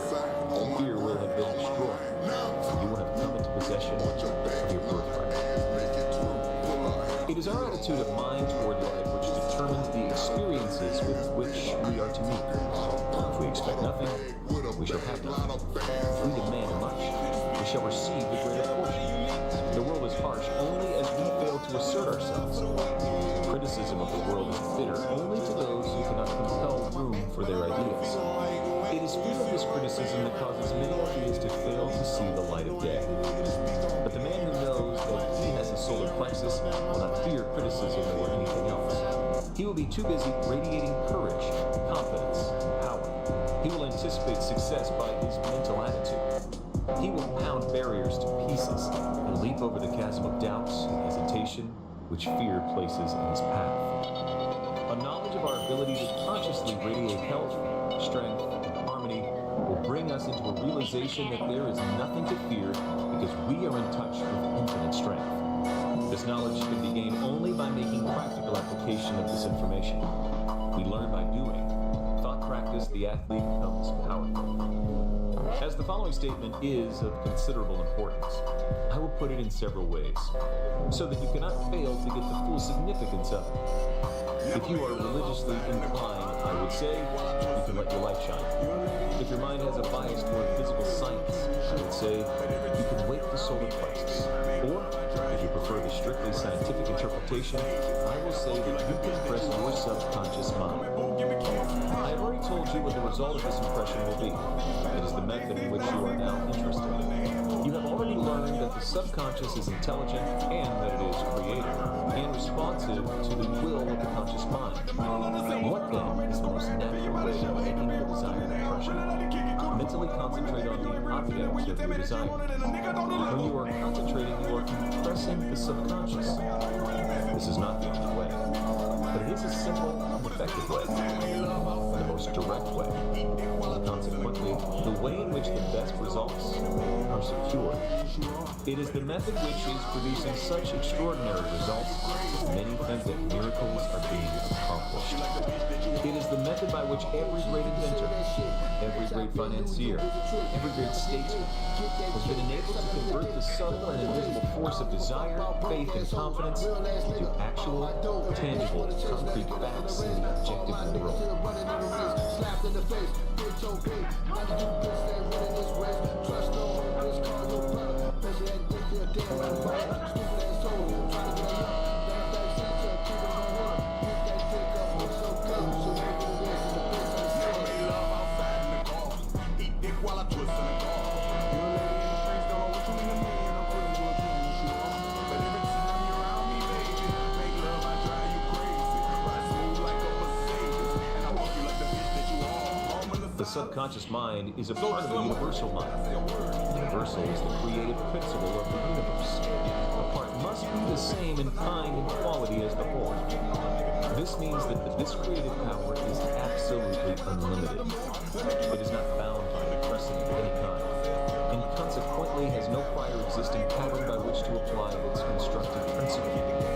We have found that the subconscious mind is responsive to our conscious will, which means that the unlimited creative power of the universal mind is within control of the conscious mind of the individual. When making a practical application of this principle, in accordance with the exercises given in subsequent lessons, it is well to remember that it is not necessarily to outline the method by which the subconscious will produce the results you desire. The finite cannot inform the infinite. You are simply to say what you desire, not how you are to attain it. You are the channel by which the undifferentiated is being differentiated. And this differentiation is being accomplished by appropriation. It only requires recognition to set causes in motion which will bring about results in accordance with your desire. And this is accomplished because the universal can act only through the individual, and the individual can act only through the universal. They are one. For your exercise this week, I will ask you to go one step further. I want you to not only be perfectly still and inhibit all thought as far as possible, but relax, let go. Let the muscles take their normal condition. This will remove all pressure from the nerves and eliminate that tension which so frequently produces physical exhaustion. Physical relaxation is a voluntary exercise of the will, and the exercise will be found to be of great value, as it enables the blood to circulate freely to and from the brain and the body. Tension leads to mental unrest and abnormal mental activity of the mind. It produces worry, care, fear, and anxiety. Relaxation is therefore an absolute necessity in order to allow the mental faculties to exercise the greatest freedom. Make this exercise as thorough and complete as possible. Mentally determine that you will relax every muscle and nerve until you feel quiet and restful and at peace with yourself and the world. The solar plexus will then be ready to function, and you will be surprised at the results. Questionnaire Part 3. What system of nerves is the organ of the conscious mind? The cerebrospinal. What system of nerves is the organ of the subconscious mind? The sympathetic. What is the central point of distribution for energy which the body is constantly generating? The solar plexus. How may this distribution be interrupted? By resistant, critical, discordant thoughts, but especially by fear. What is the result of such interpretation? Every ill with which the human race is afflicted. How may this energy be controlled and directed? By conscious thought. How may fear be completely eliminated? By an understanding and recognition of the true source of all power. What determines the experiences with which we meet in life? Our predominant mental attitude. How may we awake the solar plexus? Mentally concentrate upon the condition which we desire to see manifested in our lives. What is the creative principle of the universe? The universal mind. We judge of a man's wisdom by his hope, knowing that the perception of the inexhaustibleness of nature is an immortal truth. Emerson. Letter of Transmittal, Part 4. Enclosed herewith, I hand you Part 4. This part will show you why what you think, or do, or feel is an indication of what you are. Thought is energy, and energy is power. And it is because all the religions, sciences, and philosophies with which the world has heretofore been familiar have been based upon the manifestation of this energy instead of the energy itself. But the world has been limited to effects, while causes have been ignored or misunderstood.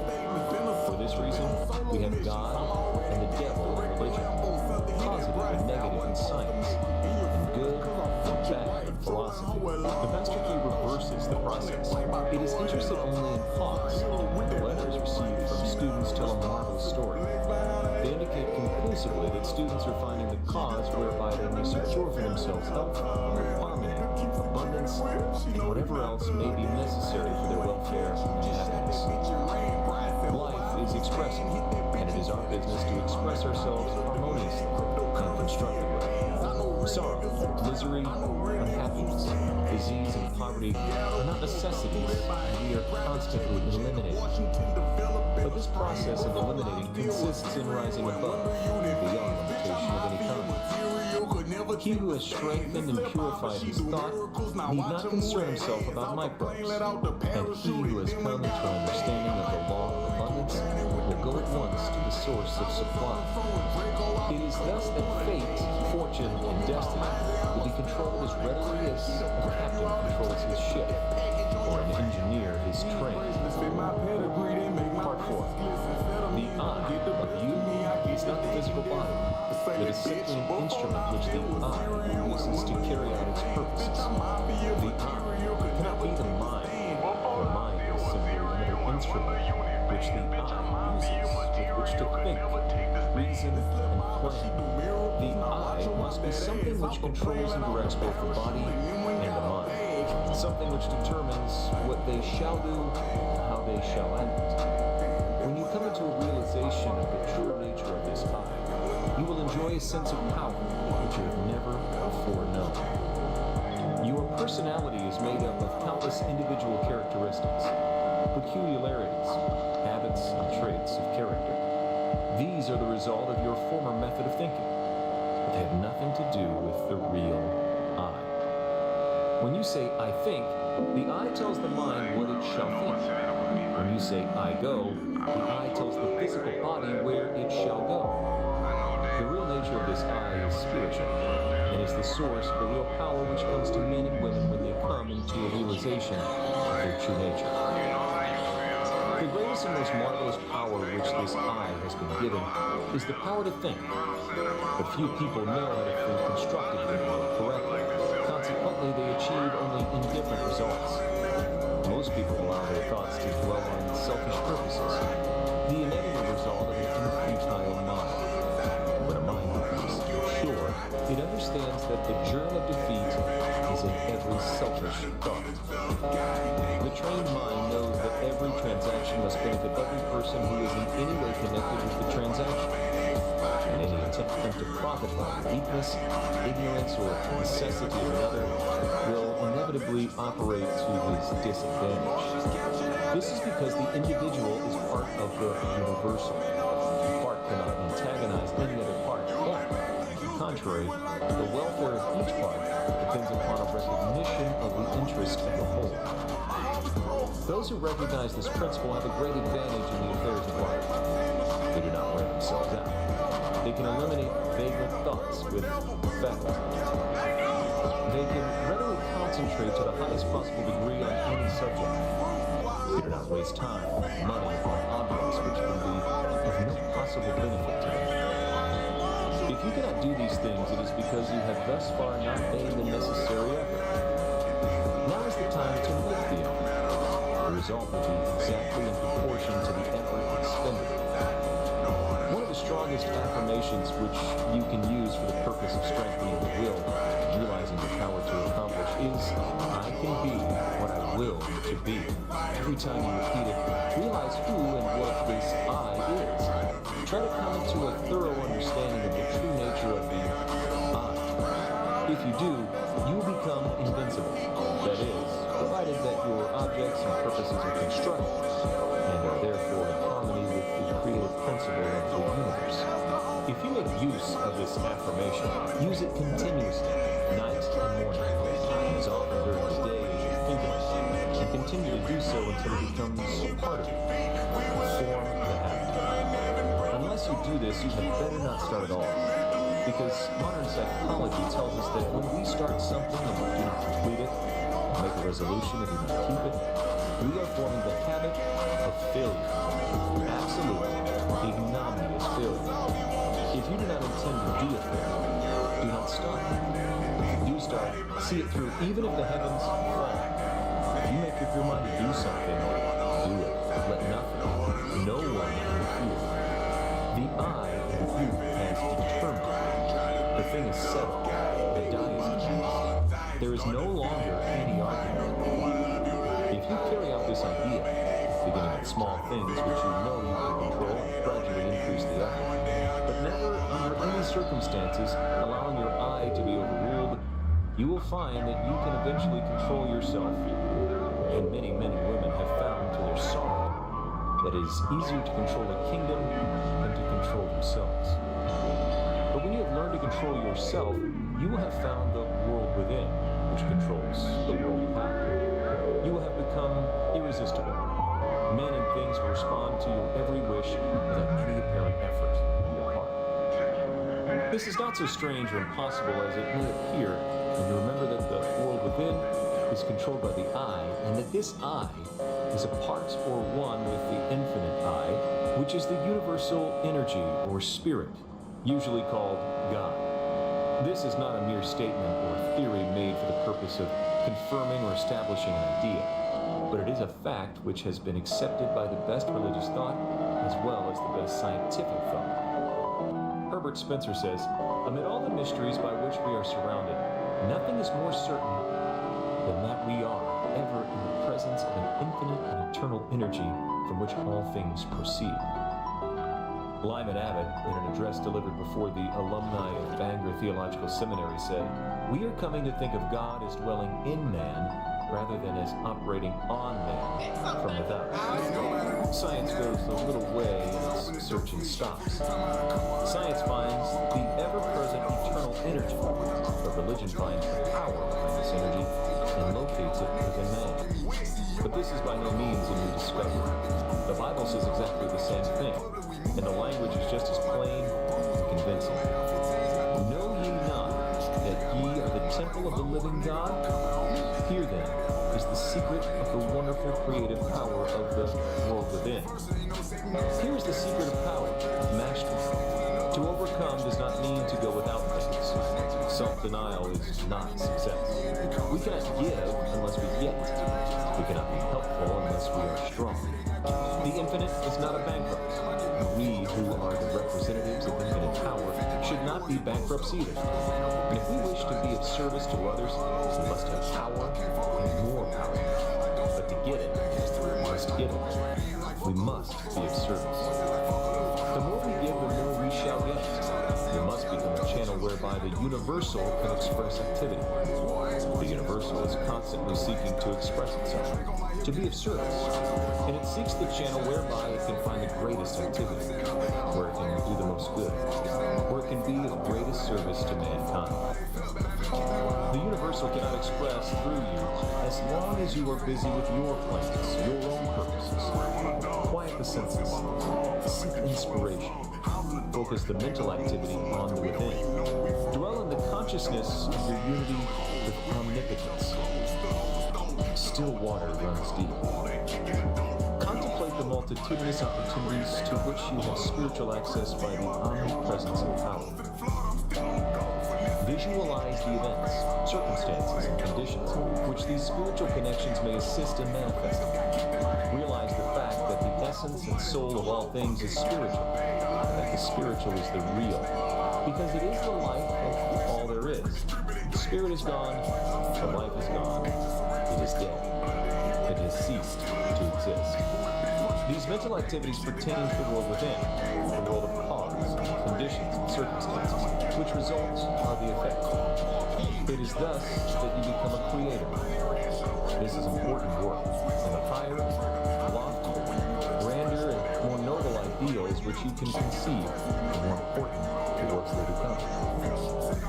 Overwork or overplay, or over bodily activity of any kind produces conditions of mental apathy and stagnation, which makes it impossible to do the more important work which results in a realization of conscious power. We should, therefore, seek the silence frequently. Power comes through repose. It is in the silence that we can be still. And when we are still, we can think, and thought is the secret of all attainment. Thought is a mode of motion. It's carried by the law of vibration, same as light or electricity. It is given vitality by the emotions through the law of love. It takes form and expression by the law of growth. It is a product of the spiritual, hence its divine, spiritual, and creative nature. From this, it is evident that in order to express power, abundance, or any other constructive purpose, the emotions must be called upon to give feeling to the thought so that it will take form. How may this purpose be accomplished? This is the vital point. How may we develop the faith, the courage, the feeling, which will result in accomplishment? The reply is, by exercise. Mental strength is secured in exactly the same way that physical strength is secured, by exercise. We think something, perhaps with difficulty the first time. We think the same thing again, it becomes easier this time. We think it again, again, it then becomes a mental habit. We continue to think the same thing. Finally, it becomes automatic. We can no longer help thinking these things. We are now positive of what we think. There is no longer any doubt about it. We are sure we know. Last week I asked you to relax, to let go physically. This week, I'm going to ask you to let go mentally. If you practice the exercise given you last week, 15 or 20 minutes a day in accordance with the instructions, you can no doubt relax physically. And anyone who cannot consciously do this quickly and completely is not a master of himself. He has not attained freedom. He is still a slave to conditions. But I shall assume that you have mastered the exercise and are ready to take the next step, which is mental freedom. This week, after taking your usual position, remove all tension by completely relaxing. can mentally let go of all adverse conditions, such as hatred, anger, worry, jealousy, envy, sorrow, trouble, or disappointment of any kind. You may say that you cannot let go of these things, but you can. You can do so by mentally determining to do so, by voluntary intention and persistence. The reason that some cannot do this is because they allow themselves to be controlled by the emotions instead of by their intellect. But the will guided by the intellect will gain the victory. You will not succeed the first time you try. But practice makes perfect, in this as in everything else. And you must succeed in dismissing, eliminating, completely destroying these negative and destructive thoughts, because they are the seed which is constantly germinating into discordant conditions of every conceivable kind and description. There is nothing truer than the quality of thought which we entertain correlates certain externals in the outside world. This is the law from which there is no escape. And it is this law, this correlative of the thought and its object, that from time immemorial has led the people to believe in special providence. Williams. Questionnaire, Part 4. What is thought? Thought is spiritual energy. How is it carried? By the law of vibration. How is it given vitality? By law of love. How does it take form? By the law of growth. What is the secret of its creative power? It is a spiritual activity. How may we develop the faith, courage, and enthusiasm which will result in accomplishment? By a recognition of our spiritual nature. What is the secret of power? Service. Why is this so? Because we get what we give. What is the silence? A physical stillness. Of what value is it? It is the first step to self-control. Self-mastery. Learning transmittal, Part 5. Enclosed here with you will find Part 5. After studying this part carefully, you will see that every conceivable force or object or fact is the result of mind in action. Mind in action is thought. Thought is creative. Men are thinking now as they never thought before. Therefore, this is a creative age. The world is awarding its richest prizes to the thinkers. Matter is powerless, passive, inert. Mind is force, energy, power. Mind shapes and controls matter. Every form which matter takes is but the expression of some pre-existing thought. Thought works no magic transformations. It obeys natural laws, sets in motion natural forces. It releases natural energies, manifests in conduct and actions. And these, in turn, react upon your friends and acquaintances, and eventually on the whole of your environment. You can originate thought, and since thoughts are creative, you can create for yourselves the things you desire. Part 5. At least 90% of our mental life is subconscious. So those who fail to make use of this mental power live within very narrow limits. The subconscious can and will solve any problem for us if we know how to direct it. The subconscious processes are always at work. The question is, are we to be simply passive recipients of this activity? Or are we to consciously direct the work? Shall we have a vision or a destination to be reached, the dangers to be avoided? Or shall we simply drift? We have found that mind pervades every part of the physical body, is always capable of being directed or impressed by authority coming from the objective or the more dominant portion of the mind.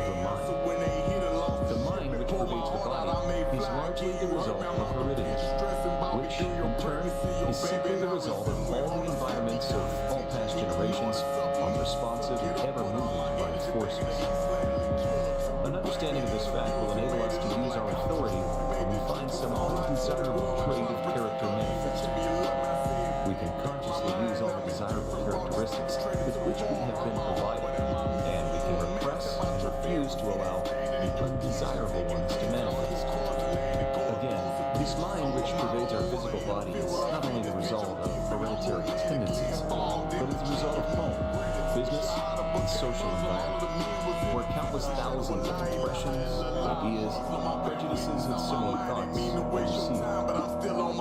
Much of this has been received from others, the result of opinions, suggestions, or statements. Much of it is the result of contact, but nearly all of it has been accepted with little or no examination or consideration. The idea seemed plausible. The conscious received it, passed it on to the subconscious, where it was taken up by the sympathetic system, passed on to be built into our physical body. The Word has become flesh. This, then, is the way we are constantly creating and recreating ourselves. We are today the result of our past thinking. We shall be what we are thinking today. The law of attraction is bringing to us not the things we should like, or the things we wish for, or the things someone else has, but it brings us our own, the things which we have created by our thought processes, whether consciously or unconsciously. Unfortunately, many of us are creating these things unconsciously. If either of us were building a home for ourselves, how careful would we be in regard to the plans? How we should study every detail? How we should watch the material and select only the best of everything? And yet how careless we are when it comes to building our mental home, which is infinitely more important than any physical home, as everything which can possibly enter into our lives depends upon the character of the material which enters into the construction of our mental home. What is the character of this material? We have seen that it is the result of the impressions which we have accumulated in the past and stored away in our subconscious mentality. If these impressions have been of fear, of worry, of care, of anxiety, if they have been despondent, negative, doubtful, then the texture of the material which we are weaving today will be of the same negative material. Instead of being of any value, it will be mildewed and rotten and will bring us only more toil and care and anxiety. We shall be forever busy trying to patch it up and make it appear at least genteel. But what if we have stored away nothing but courageous thought? If we have been optimistic, positive, and have immediately thrown any kind of negative thought on the scrap pile, have refused to have anything to do with it, have refused to associate with it, or become identified with it in any way, what then is the result? Our mental material is now of the best kind. We can weave any kind of material we want. We can use any color we wish. We know that the texture is firm, that the material is solid, it will not fade. We have no fear, no anxiety concerning the future. There is nothing to cover, no patches to hide. These are psychological facts. There is no theory or guesswork about these thinking processes. There's nothing secret about them. In fact, they're so plain that everyone can understand them. The thing to do is to have a mental house cleaning. And have this house cleaning every day. And keep the house clean. Mental, moral, and physical cleanliness are absolutely indispensable if we are to make progress of any kind. When this mental house cleaning process has been completed, the material which is left will be suitable for the making of the kind of ideals or mental images which we desire to realize. There is a fine estate awaiting a claimant. It's broad acres with abundant crops, running water, and fine timber. Stretch away as far as the eye can see. There's a mansion, spacious and cheerful, with rare pictures, a well-stocked library, rich hangings, and every comfort and luxury. All the heir has to do is to assert his heirship, take possession, and use the property. He must use it. He must not let it decay. For use is the condition on which he holds it. To neglect is to lose possession. In the domain of mind and spirit, the domain of practical power, such an estate is yours. You are the heir. You can assert your heirship and possess and use this rich inheritance. Power over circumstances is one of its fruits. Health, harmony, and prosperity are assets upon its balance sheet. It offers you poise and peace. It costs you only the labor of studying and harvesting its great resources. It demands no sacrifice, except the loss of your limitations, your servitudes, weakness, It clothes you with self-honor, puts a scepter in your hands. To gain this estate, 3 processes are necessary. You must earnestly desire it. You must assert your claim. You must take possession. You admit that those are not burdensome conditions. You are familiar with the subject of heredity. Darwin, Huxley, Haeckel, and other physical scientists have piled evidence mountain high that heredity is a law attending progressive creation. It is progressive heredity which gives man his erect attitude, his power of motion, the organs of digestion, blood circulation, nerve force, muscular force, bone structure, and a host of other faculties on the physical side. There are even more impressive facts concerning heredity of mind force. All these constitute what may be called your human heredity. But there is a heredity which the physical scientists have not compassed. It lies beneath an antecedent to all their researches, at a point where they throw up their hands in despair, saying they cannot account for what they see. This divine heredity is found in full sway. It is the benignant force which decrees primal creation. It thrills down from the divine, direct into every created being. It originates life, which the physical scientist has not done, nor ever can. It stands out among all forces supreme, approachable. No human heredity can approach it. No human heredity measures up to it. This infinite life flows through you, is you. Its doorways are the faculties which comprise your consciousness. To keep open these doors is the secret of power. Is it not worthwhile to make the effort? The great fact is that the source of all life and all power is from within. Persons, circumstances, and events may suggest need and opportunities, but the insight, strength, and power to answer these needs will be found within. Avoid counterfeits. Build firm foundations for your consciousness upon forces which flow direct from the infinite source. The universal mind of which you are the image and likeness. Those that come into possession of this inheritance are never quite the same again. They have come into a possession of a sense of power hitherto undreamed of. They can never again be timid, weak, vacillating, or fearful. They are indissolubly connected with omnipotence. Something in them has been aroused. They have suddenly discovered that they possess a tremendous latent ability of which they were heretofore entirely unconscious. This power is from within, but we cannot receive it unless we give it. Use is the condition upon which we hold this inheritance. We are each of us but the channel through which the omnipotent power is being differentiated into form. Unless we give out, the channel is obstructed and we can receive no more. This is true on every plane of existence, in every field of endeavor, in all walks of life. The more we give, the more we get. The athlete who wishes to get strong must make use of the strength he has. And the more he gives, the more he will get. The financier who wishes to make money must make use of the money he has. For only by using it can he get more. The merchant who does not keep his goods going out will soon have none coming in. The corporation which fails to give efficient service will soon lack customers. The attorney who fails to get results will soon lack clients. And so it goes everywhere. Power is contingent upon a proper use of the power already in our possession. What is true in every field of endeavor, every experience in life, is true of the power from which every other power known among men is begotten. Spiritual power. Take away the spirit, and what is left? Nothing.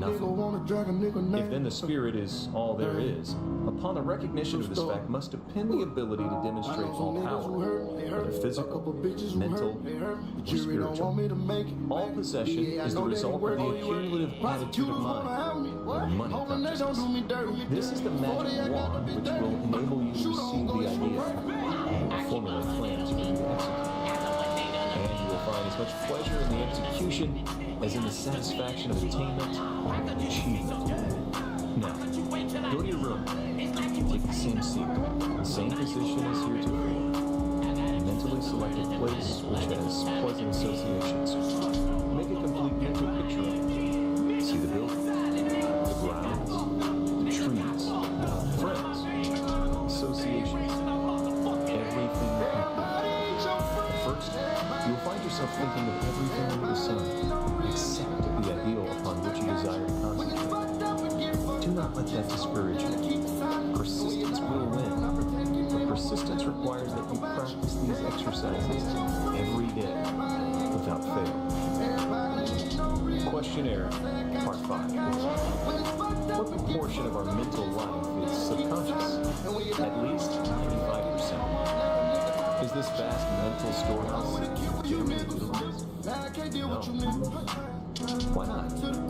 Few understand or appreciate the fact that it is an activity which they may consciously direct. Where does the conscious mind receive its governing tendencies? From heredity, which means that it is the result of all the environments of all past generations. What is the law of attraction bringing to us? Our own. What is our own? What we inherently are and is the result of our past thinking, both conscious and subconscious. Of what is the material with which we construct our mental homes? The thoughts which we entertain. What is the secret of power? A recognition of the omnipresence of omnipotence. Where does it originate? All life and all power is from within. Upon what is the possession of power contingent? Upon a proper use of the power already in our possession. Relation and connection are not somewhere and sometime, but everywhere and always. Emerson. Letter of Transmittal, Part 6. It's my privilege to enclose Part 6. This part will give you an excellent understanding of the most wonderful piece of mechanism which has ever been created. A mechanism whereby you may create for yourself health, strength, success, prosperity, or any other condition which you desire. Necessities are demands. Demands create action.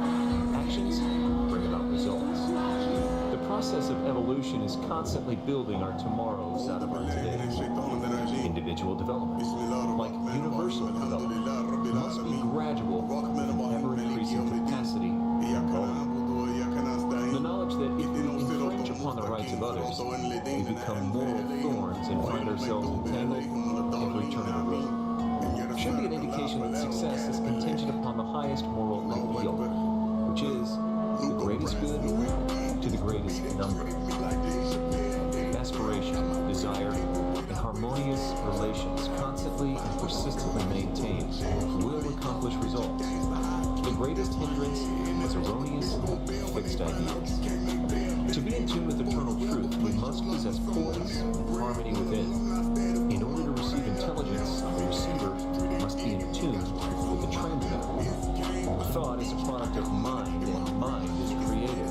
But this does not mean that the universal will change its modus operandi to suit us or our ideas.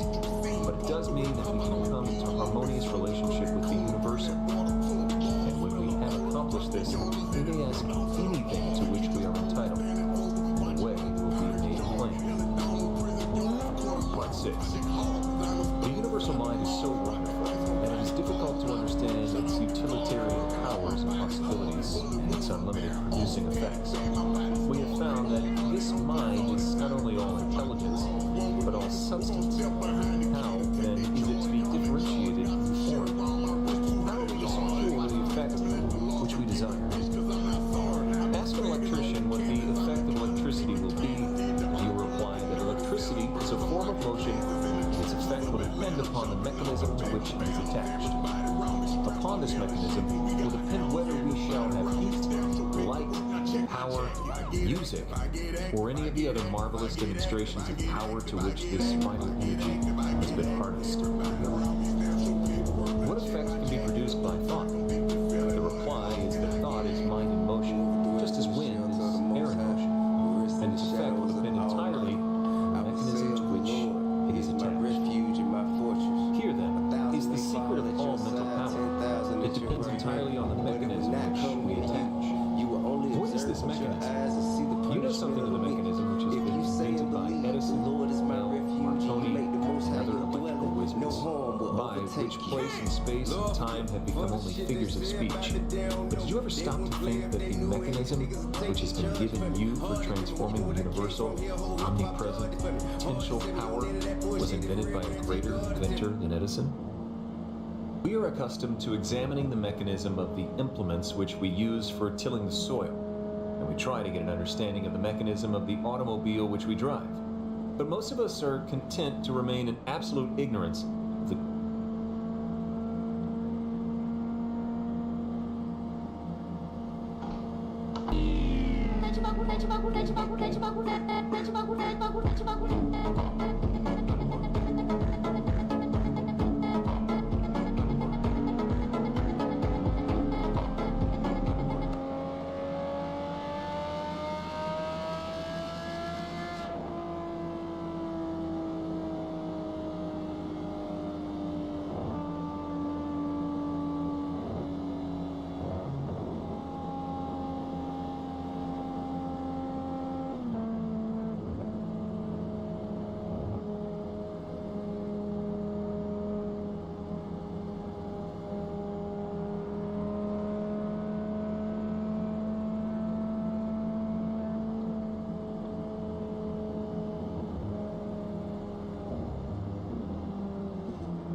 Welcome, Cookie, to the show.